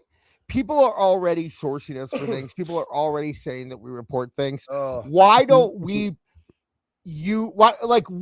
I don't want to do the same thing that other organizations do that we criticize. Right. Okay. Right. Hey, listen, I get it, man. Like, let's be better from the ground up. Let's be better now. I'm just envisioning the cultaholic tweet. Tony Storm, she's pregnant. Tooney Talk Wrestling in parentheses. Oh, just imagining it. I just mean, This is hilarious. Why? Jake, How Tooney how Talk can Wrestling. how Oh, can shit. I complain about SRS doing it when I do the same thing? Because he's doing it because he claims to be a journalist. That's Yeah, Dis. Like, who do you think you are? We are not. Like, Anybody who's considering us news, like, don't. Like, you're just being a goof. Right, and we can But say that Sean all we is- want, but people are Sean's- still going to do it, and I people are get- still going to use this in bad faith. I get Right, you, and that's but, the thing is that I just want to make sure. I just want to cover all the bases. I want to make sure. I want to be better. I want to be better than SRS. I want to be better than Meltzer. I want to be better than those guys. aren't you already better by not, attacking trolls? And like, I just don't understand it. Yeah, we're not trying to, I mean, I am, but I'm also, if I feed into the rumor mills and do that kind of thing, I just want, and also, you know what? It's a personal thing. I know you think it's funny. It's a personal thing for me. I respect. I thought about it last year a lot when the whole Naomi thing was going along, because I was actually putting together the news parts of this show. And I thought about it a lot because everyone, Meltzer, every single news site was being like, Naomi's going to miss a lot of time because she's pregnant, before she announced that she was pregnant. And I was like, what if she's not pregnant? Then what's going to happen when she comes back and you find out that she's not pregnant is that everyone who listens to Meltzer and listens to SRS is going to think that she got an abortion, right? I guess this. I don't Sure. I don't look at it that way. I look at it as, You know what I mean? Like, a million ways to look at it. I would look at it as she lost the baby, not as an abortion. Okay, Which is different. Yeah, but it's Even just that. one of those. Yeah, but Same thing. either way, I just think the thing is that's not going to happen within AEW talent with the dirt sheets, because they'll keep it secret. They're just going to say what they're going to say here and not speculate on it, which is sad. Back to what we were talking about, that's the kind of my hypocritical point shit. here. Yeah, Is no, that 100%. I want to be better than that. Okay? I get you. No, and you'll see it. Watch it, because like you said, they all said it for Naomi. They all said it for. I was going to point that out here too. Yeah, by the way. and They all said it for Naomi. Yeah. And no one is saying it for Tony. Right. And, No and one. both situations are about the same. They're pretty obvious from what we can tell. But yeah, no, they were reporting on it like Naomi, like it was fact. And we're not going to hear anything until. All right, she's adopting a child. Okay, how about that? She's adopting. Then she doesn't Good need for any time her. off. Good for She her. doesn't need any time off. She's adopting. Fuck her. Wow. I'm just, you know what? Honestly, it's the best thing for her because the character was going nowhere. They were teaming her up to dance with Orange Cassidy. The character Yeah, but was she's going going to come nowhere. back and be the exact same thing. What are you I talking know, about? but I get a year. I know, but that gives me, if it's a year without her, that's better for me personally. I got to watch the goddamn show every week. I don't want to see her. Like, let her, I like this. Who killed her? Who done it? Go away. Bring us back with an episode of Clue, like later. I don't know. By the way, I want people to understand in the chat. At no point was I angry at either Awful or Jake. Oh. We were having fun, guys. This Don't is worry what we about it. do. This is This is how guys have argued, like have conversations. You know, we would this have is had what the we do. same conversation through street, like after the show. You know, what I mean? Right. Like, Fuck y'all, I'm mad. He just went all boon. You went Boondocks. We're very If anybody's very seen the Boondocks, angry. they know it. we're all super angry about this. And, So mad. Rawr. Hey guys, did you know Kevin Apollo was on the show on This Is Awful last week, by the way, if you missed that. I was going through the media assets because I was trying to see if we had any angry drops, and I saw Kevin, so I thought about it. Anyway, Ronda Rousey is not expected back in AEW anytime soon. That's why Okay. this never did. This made Is she pregnant? No, she's fighting Gina Carano in May. They That's why this never made any sense to me. Yeah, they never had a deal. It was just what they did, you know. Because They brought- she lives in LA, it was in LA. She could have her do this with her friend. Like, I feel like that's all it was, you know? Right. So we now see that Ronda is gone. We now see that Ronda was never there. And Tony Storm is gone. So, fellas, What do you do with the AEW women's division besides just give everything to Mercedes Moné at this point? I mean, it's what's her name? It's Thekla. I literally could. It took me 15 seconds to realize who the champion was, because it's her and it's Thekla and Statlander, and nobody really cares. No, I mean, honestly, what I would do is somehow get the TBS. They already got the TBS. Push the hell out of Willow. Push the hell out of Willow. No, she still got the TBS title. Whatever. Willow is the answer, I would think, because people love her. I don't know if Harley still goes with her or maybe she goes away. Willow is my answer. It's just 40 seconds. You've been spending the past few months doing nothing but going, like, seriously, when they made that women's tag division, it's like, remember in gym class when like everyone would line up and the gym teacher would go 1, 2, 1, 2, 1, 2, 1, 2, and then that's how you knew what team you were on. Yeah, for kickball. Right. Yeah. That's what they were doing with the AEW women's division. So now they have nothing but a bunch of tag feuds with women that have nothing to do with each other, running around pretending they're friends. And other than this is the one time I'm going to say this. You just give the title to Mercedes and let it go for like 6 months. Like, I can't think of anything else you do at this point. Marina is terrible. Thekla isn't over. Megan Bain, you can't keep her on TV long enough to get over. Chris is over, but you have no desire to actually push her as a wrestler. Willow, you can't get behind in a serious way. Every time you do, you have her get spit in the mouth by Hangman or some crap. And then your only real credible woman is in ROH, and it's Athena. And you've already diminished. Like, just give it to Mercedes. Like that, I can't think of anything else to do at this point. I got a big bag of nothing. What do you got, Awful? Awful, yeah, go, man. You're the expert. The expert. Here's what you do. You just don't feature women's wrestling for the next month on Dynamite. Thank you. That's what you do. And then you start to slowly bleed them back into the fold. Maybe have one match on Dynamite. But do not do this 50-50 thing where it's just like, we got to have a lot more women on there. Nope. You have no women. You have no one that's special.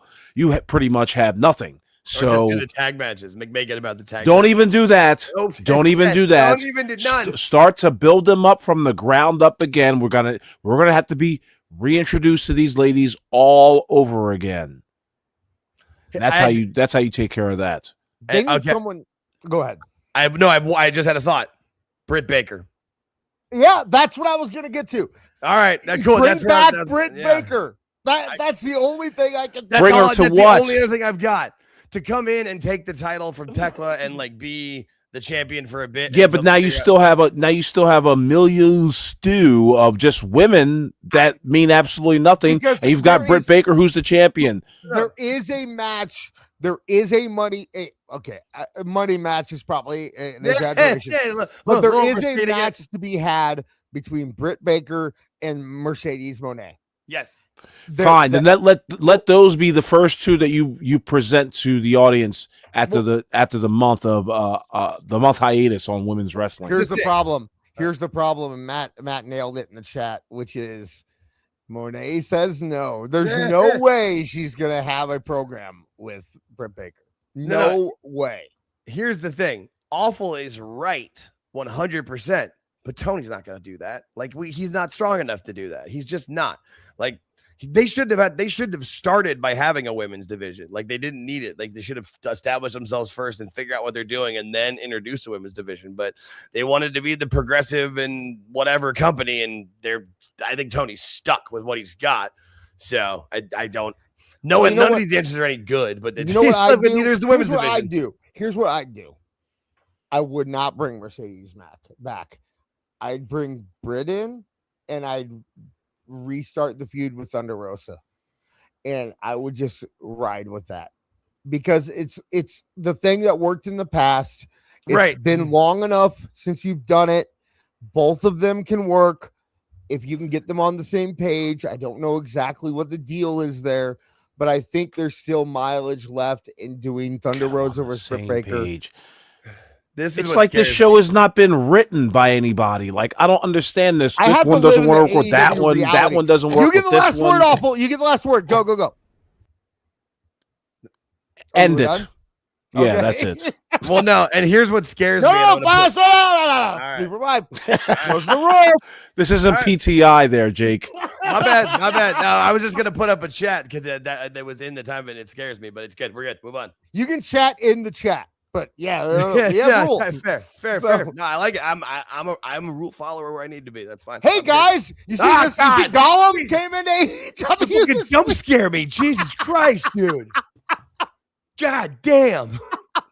And I knew it was coming at some point too, and it still jump scared crap out of me. Leo Rush. Leo Rush came in and decided he was going to be Gollum all of a sudden, Ah, and didn't warn anybody. And there was no vignette, and there was no promo, and there was no explanation. Leo Rush just came out, and he was half dog, half Gollum all of a sudden, and he wrestled a match against Ciampa or yes. somebody. Ciampa. It was Okay. yeah, it was Ciampa. A heel, by the way, someone who Yes. just turned heel. He wrestled him on Collision, and the wrestling world is on fire. Talking about Leo Rush, and okay, so Leo Rush had a gimmick in the Indies called the Blackheart, and this is basically it. But AEW did nothing to prepare us for this, and suddenly it's here. So I'm gonna go ahead It's not and put, something new and original. I'm gonna Like, go. Yeah, I'm gonna go ahead and put the timer up. Jake, what do you think about the Blackheart? That's the fact that it's something that was already existed and he didn't explain it is completely. I thought it was at least a brand new thing, and it was like at least trying to do something new and original. But just like everything in this fucking company, it's something that's somebody else's idea. There's zero originality, and Tony just runs with it with zero explanation. Like, give us a vignette, just one vignette. I'm begging you, Tony. Just give me something that makes me understand. Like WWE when I think it was on SmackDown a couple weeks ago, and yeah, it was the Carmelo Open Challenge. What's his name? El Hijo de Dr. Wagner Jr. came in, and literally they gave us a freaking 40-second bit that told you everything you needed to know with highlights played, so you knew what was going on. And then they had a great match, and people were into it because they knew what was going on. God damn it! That pisses me off. See, Awful. now, there's the difference. Awful. That's me crashing out and getting mad. Everything else is just me laughing. If I'm like this and laughing, I'm fine. When I get Awful. mad, How much did you love the Blackheart character? I knew nothing about the damn thing. I didn't even I know it learned was a right rehash of something. Did you see I learned it? that right now. Did you see No. Did you didn't see the footage that they from Collision? I saw the clips of him like running around on all fours and all that shit and doing that dumb shit. That's I all mean, I've seen too. he really should be ashamed of himself. I mean, everybody's going to talk about how this is an AEW problem. No, this is a Leo Rush problem. Leo Rush had this gimmick beforehand. It was up to him to explain to the writers, to the agents, to Tony Khan that this is what it is. It's an AEW problem too. It's an AEW problem too. They didn't use that guy for months, and then they brought him on TV because they knew that he had this stupid character. And Now they put him on nothing. TV. They Now did they put him on nothing to TV. explain This.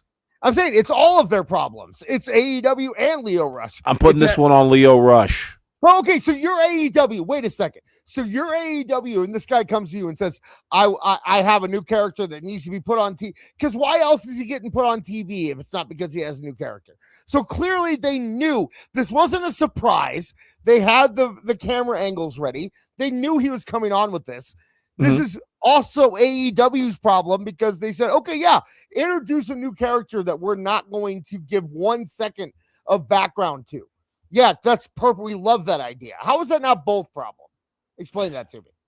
Well, Leo Rush is the guy, apparently, that had this gimmick beforehand, correct or incorrect? Correct. But why, if you're AEW, shouldn't you be a real company and not just let anything happen on your television? They're 7 years into this thing. What do you think? What do you think the answer is? I'm saying This is, I've been saying since the jump. If you're trying to really penetrate an audience in AEW, you've got to penetrate the mind of Tony Khan. You got to come up with the fucking gimmick that he can see from beginning to end. If you give him nothing, he's not going to give you anything. Right. So it's still their problem too. I'm not saying that Leo Rush is innocent. I'm saying everyone is guilty. No. I'm saying Leo Rush is most guilty. He's most to be blamed for All right, it. so it's a RICO case like the mafia. So no, like, I get what he. No, yeah. okay. So he's the top of it. I get what that. Awful's saying is that yeah. you shouldn't expect anything better from AEW, For sure. right? Isn't that's kind of what you're saying? Awful. He's really trying to get a photo. Listen, we're at 14:59 on this guy's 50 minutes of fame. Like this 1 week whole gimmick thing is just like, oh, it's not going to go anywhere. In fact, I'm almost of the belief that this is like some sort of replacement for Danhausen. Like they think they need this like gimmick, like this just outlandish fucking gimmick that will somehow set the company on fire, and it just won't do it. Sorry, by week 3, this is going to be. It's not going to be anything. No, and there will be no explanation to it.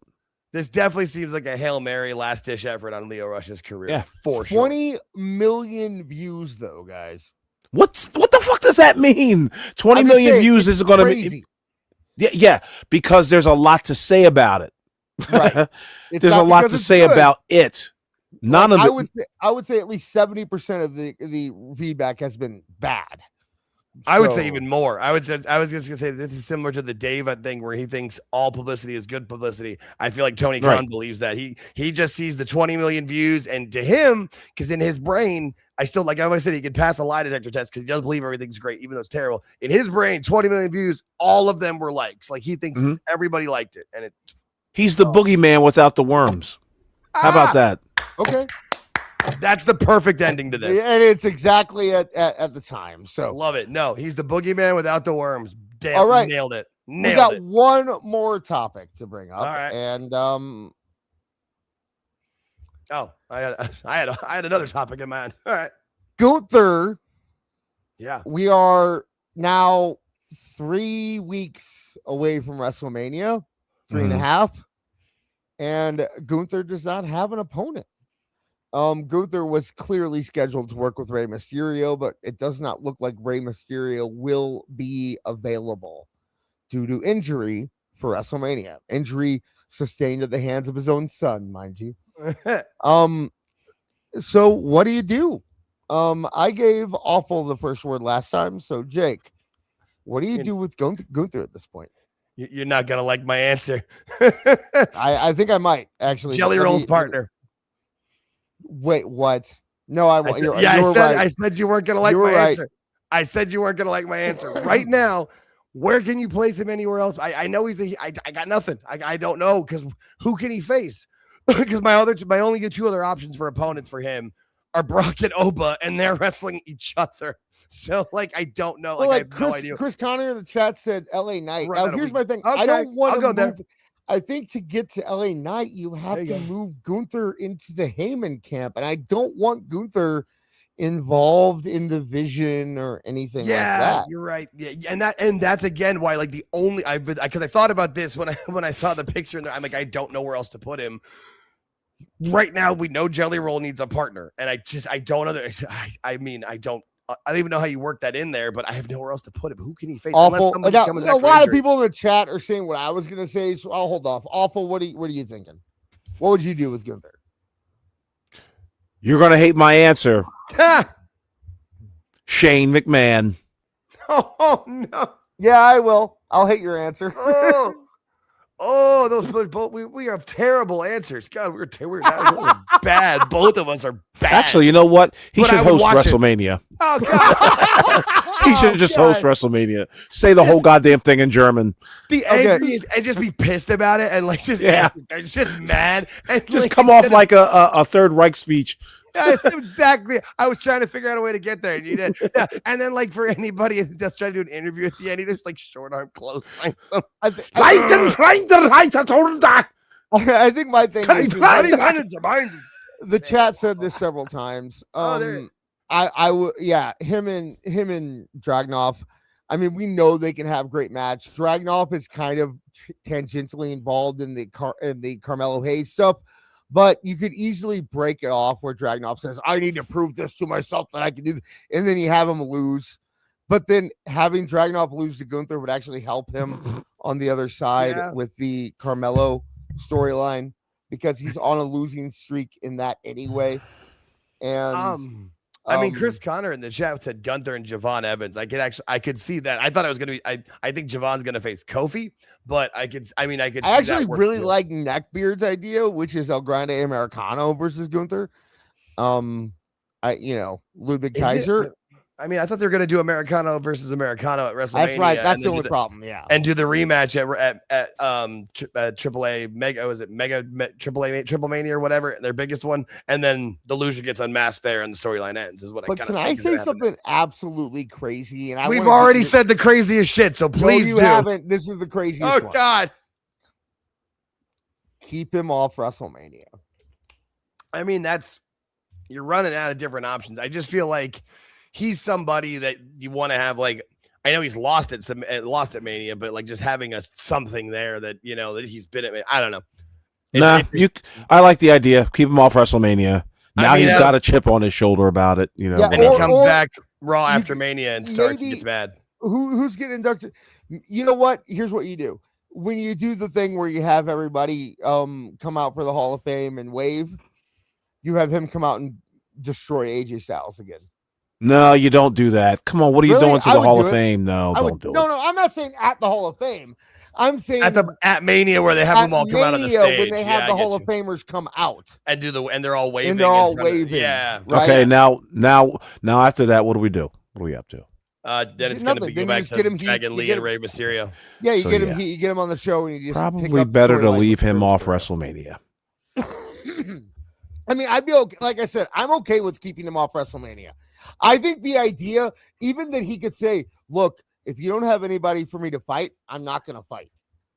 If you don't have anybody worthy of facing Gunther, why would I show up? I'm not going to show up to fight Ludwig Kaiser. I'm not going to show up to fight Dragunov. Like, I just retired AJ Styles and John Cena. You think I'm going to come back and wrestle WrestleMania to fight Dragon Lee? Give me someone who is important. Javon Evans makes sense. Javon Evans is about that. I can see making sense. No, I don't even like Javon Evans because you have to have Javon lose, and I don't think Javon is in a position where he should be losing at WrestleMania right now. Do you? I mean, I guess you may. I guess. I don't know. It's not that hard to fathum him losing at a WrestleMania. I don't understand it. I can see him winning it though. A low card. Javon seems in a position that he should be like beating Dragon Lee or something. Kofi. Javon's going to beat Kofi at WrestleMania. Yeah, something like that. That's what's going to happen. That's what they're setting up. Well, we're done. We can't talk about it anymore. Yep. Is that really the last topic though? Because I had some shit to say. That is the last topic. All right. That's 3. I guess I can't say my shit on Thursday. All right, I just got one thing to say. All this crap about Brock and the whole like okay. Yeah, let's talk. We can talk about that. We can talk about that. That's pissed me off just because like people are focusing on that one game, boy, and they're not focusing on the fact that like last week, after the fall from grace, first off, that Brock made that face that he made, he knew what he was doing, and second off, if you watch that fan footage, Brock's the one who grabs Oba's foot and puts it on his own chest so that Oba can stand there like that, and then he flew for Oba yesterday out of the ring. Like Brock jumped too far. Awful. Do you know what we're talking about? Awful. And it just does the chat know? Do the audience know what we're talking about? Put in some context. Brock Lesnar after his match or after their little segment. Yeah, after he got knocked out of the ring and by said Oba. something like, "You're real lucky, boy." Yeah, he's like, "I'm gonna get you, boy." Like what any old head would say to a younger wrestler. Like CM Punk has called Roman a young boy how many times, and it's been fine. But because it's Brock, and I'm not saying I'm not defending everything Brock's ever done. Like I'm not. Again, I'm not defending his entire career. I'm just talking about Jake, this. Let me teach you something real quick, okay? My bad. Watch how you handle this. Ready? Awful. What do you think about him calling him boy? Calling who boy, gentlemen? Oba Femi. It was Oba. Yes, I know exactly who it was. Jake said that part. Yes. So Brock accused him, said boy to Obafemi. What do I think of it? I think nothing of it. Okay, good. Me neither. That's how you do it. I mean, you have to make Awful say it first. Fair. That's fair. Well, that's why I thought it was a segment and he was going to start it. I was going to get to come No. in. I mean, I didn't get my 3 for 5 with that. It's all good. I saw what the guy said. I really didn't care what. I mean, Right.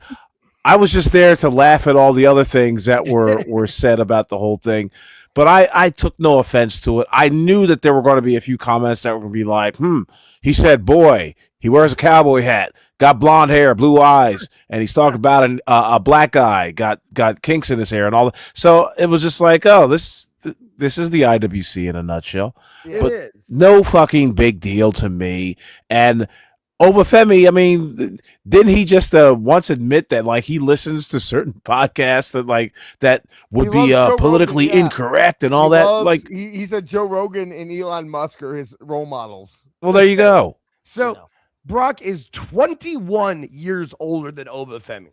So like it was not a racial thing, it was an age thing. It was an age thing.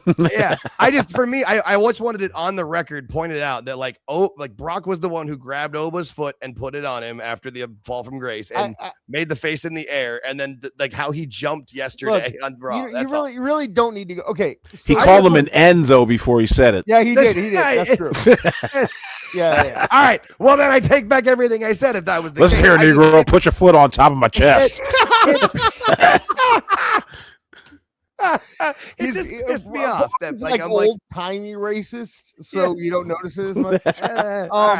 He's not he's not like overt with it, like Blazing Saddles. Right. Yeah, Up yours. He was like, Tom, put your foot on my chest. So, someone I noticed someone online was trying to like point out like, oh, look, he did this exact thing for Omos 2 years ago, and look where it got Omos. Okay, and they like put a side by side comparison to what he did for Oba to what he did for Omos, and if you look at that, you can see how much more he is putting over Oba Femi than he was putting over Omos. Yeah. Right. Like, you know, like when he went over the top for Omos, when he went over the top rope on the clothesline, he like caught the rope and then stood up and then like squared up to Omos afterwards. But he like fell to his feet and laid on the corner and looked scared against Oba. Like it's a totally different thing with Oba. He clearly is ready to put this man over. He already has it. He already has. Exactly. The moment he got him up for the power bomb, and like Brock could have had Brock knew what he was doing in that moment, and he makes like that oh my god face, and he knows that's a great picture. Like, I used it as my thumbnail on Sunday. It was great. And then this week that jump over the rope, he didn't just like push over the rope. He was like, I'm going wee, and he flew. And even if like I'm not even 100% sure that Brock is going to lose to Oba at WrestleMania, but I will say that already at this point Oba is at a better spot than he was when this feud started. Even if he loses to Brock. And I am convinced that if Brock does beat him at WrestleMania, it's only because Oba's going to retire him at SummerSlam. I could see that. Yeah. And like Oba comes, and then all of a sudden, like, the vision's done and Oba takes Heyman or whatever. Yeah. Right. Yeah. I mean, because SummerSlam's in Minnesota. So I can envision. Yeah. I can envision That's a a situation. Great call. I didn't think about that. That's a great call. Right. Yeah. No, I could see that. And like maybe, you know, Brock wins, but because he poked him in the eye or something. Right. Whatever. Yeah. And even so, their last match is going to be an amateur match. I'm just saying, as long as it's like, you know, like as long as Oba gets his shit in essentially and looks good at Mania, he can lose. But I could easily see I could see Brock letting Oba win both matches. You know what I mean? Like, especially if you have this is Brock you doesn't get care. one exception. We talked about this last week. You get one exception. Brock has never had to really cheat to win. If you make it to where Brock has to cheat to beat Oba, then you at least have that. Yeah, right? no. You can say, well, Oba lost, but Brock had to cheat. And Brock's never had to cheat to win. And I got your angle. Heyman helps Brock cheat, but like from Mania to SummerSlam, he's like, what? Brock, I had to help Brock cheat. I've never had to do that, and this is the guy that made me do that. Right. And by the end, and then maybe Oba becomes a heel. Like that'd be fine. Under Oba and Heyman, like I can work with that. I don't know. I didn't think about SummerSlam being in Minnesota. You're absolutely right. Oba's going to retire Brock there, like that, unless they want to do Gunther retire. Unless they want to do Gunther, right? Yeah. For that angle, but whatever. But somebody brought up who was it here? Let me get back there. Lucy Moody. Oba needs to start a 20+ win. I could see Oba being the new Undertaker. Like not in terms of character, but in terms of but in terms of the prestige. streak and all that. I mean, because we were the people that didn't think Oba was a star from the moment. Like, people like, oh, the two things they complain about: the fur on his arms and boots, which are gone, and like that strut, it'll never get over. It's stupid. He has to do it. And literally every fan when he comes out, you just see it. I watched him grow in NXT and watched that same strut get over in NXT like it did in the main roster, and I was like, that he's gonna be golden. And in 2 weeks, you got everybody doing like, around their house. You see people on like TikTok doing the dance around their house. Like, Awful. What were you saying? I didn't say a thing. I know, but you had your inhale. I know what your inhale sounds like. Just the fact that they had, the cameras trained on, white kids doing Femi dance. They do. Like, Isn't it what the funny? hell? I mean, and there's actual kids in the audience, not just the one like they had at Revolution. Yeah. And a few fat old black guys with belts. I mean, what the fuck? I could see them doing a thing where like Oba is the new streak, and he was the one to beat the man who took away the old streak. Yeah, he beat the one in 21-1. Right. Yeah. No, that's totally right. And So- you can easily see like Brock had to sell for what was it? Omos under Vince because Vince loved the big guys. He's selling for Oba now because he wants to, and Triple H is like, great, awesome. You know what I mean? Like, I feel like Go Brock look was like, back. Go watch the Oba yeah, stuff. I- It's totally different. I can Totally imagine different. because that's Vince and he's putting over, and like that's like his version of Giant Gonzalez. Like, don't get me wrong, I got no problem with Omos, but like that was Brock doing what Taker had to do for Giant, Vince yeah. in the early days. Yeah. And now he's like, no, I'm wrestling somebody who actually deserves this and is gonna get over, and we're gonna put a rocket ship on his ass because he's 27 years old. And Yeah. look at it. I guess my point about it was though is that I think that they've already booked it to a point where even if Oba doesn't necessarily win the match, I think this is still an overall positive in Oba's career. Right? Like, oh no, he lost to Brock Lesnar, the only Right. guy with those 3 championships that Heyman mentioned: UFC, WWE, and NCAA wrestling champion. Like, it's fine if he loses, but I do think he's gonna win. All right, Jake. Guess what? Yes, sir. Jump scare. Plug your Ah. stuff. No, yeah, that seriously got me with the Leo Rush. That was hilarious. Yeah, my YouTube channel at altJake takes on. If you just type in altJake like that, it will come right up. Subscribe, please. If I've made you laugh even once, we're looking for subscribers. We hit the 500 mark. Thank you guys so much, and we are working on our way to 1,000. If you watch our videos and comment contest or watch them live and super chat, George is doing a thing where he's giving away 2 $25 and 1 $100 WWE gift cards, which I mean, I'm happy for it. We haven't made that much money off super chats yet, but go George. I'm all for it. But yeah, subscribe. You can follow me on Twitter too. But like we were saying earlier, Twitter is mostly for me a promotion for the YouTube. I've got a job and a wife, and so I don't have that much time. So it all goes into that channel at altJake takes on. All right, Awful. We're talking about AI this week. Do you want to talk about your channel over there? We'll see if we're talking about AI this week. We But are on talking awful, about right? AI. Yeah, I mean, come on now. This guy's trying We're already to produce the arguing show here before on the show. tonight. Yeah, you can love check it. me out. Subscribe to the YouTube channel, youtube.com/awful wrestling, and check me and this out every Saturday night, 10 o'clock Eastern, 9 p.m. Central on This Is Awful. We don't know what the fuck we're talking about this week, my friend. Well, you can say that all you want. I know I'm talking about AI. This is the best. I've been looking into the dude. Seriously, there are so many channels right now that are just like crazy AI bait, and with AI slop, the way people like. I hate the word slop, but people love the word slop. It was That's the all word of the anybody year, wants to talk wasn't about it? anymore. AI slop was the Webster's Dictionary word of the year The word of the year for last year. 2025. Yeah. But I mean, I couldn't believe it when I was looking through last week when I was trying to find like YouTube videos and stuff to look at. Every single video I pulled up was AI making shit up, and they had hundreds of thousands of views. Yes, but does one that of them. correlate to hundreds of dollars at all? I don't care, dude. I just Oh, want to. man. I just want to talk about what people are interested in, and that seems like what people are interested in right now. We're also going to talk about Iran Israel this Saturday God. on This Is Awful. You know what you're not going to talk about? The Moné Mag. Yeah, we're not right. going to talk about Moné Mag. I mean, honestly, if something comes up before then, we'll shift. But that's I do at some point I want to get into the AI discussion. But yeah, whatever you want. I mean, we talked about Afro Man, people loved it. We talked about the T-Boys, people loved it. So, and if you ever wanted to know where Kevin Apollo was, he was on This Is Awful. So he was on This Is Awful this past weekend. It was a surprise run-in. So if you haven't seen it, check it out on the Awful Wrestling YouTube page. Thank y'all. And of course, you can also check me out every Tuesday here on Tooney Talk Wrestling. That's correct. And next week we'll be back to talk about all the latest news and views in the world of professional wrestling and any stuff these clowns get up to. We won't have another Moné Mag and all kinds of stuff. So we will see you guys next week. But until then, for Awful Wrestling and altJake, this is Akadis saying, knock it out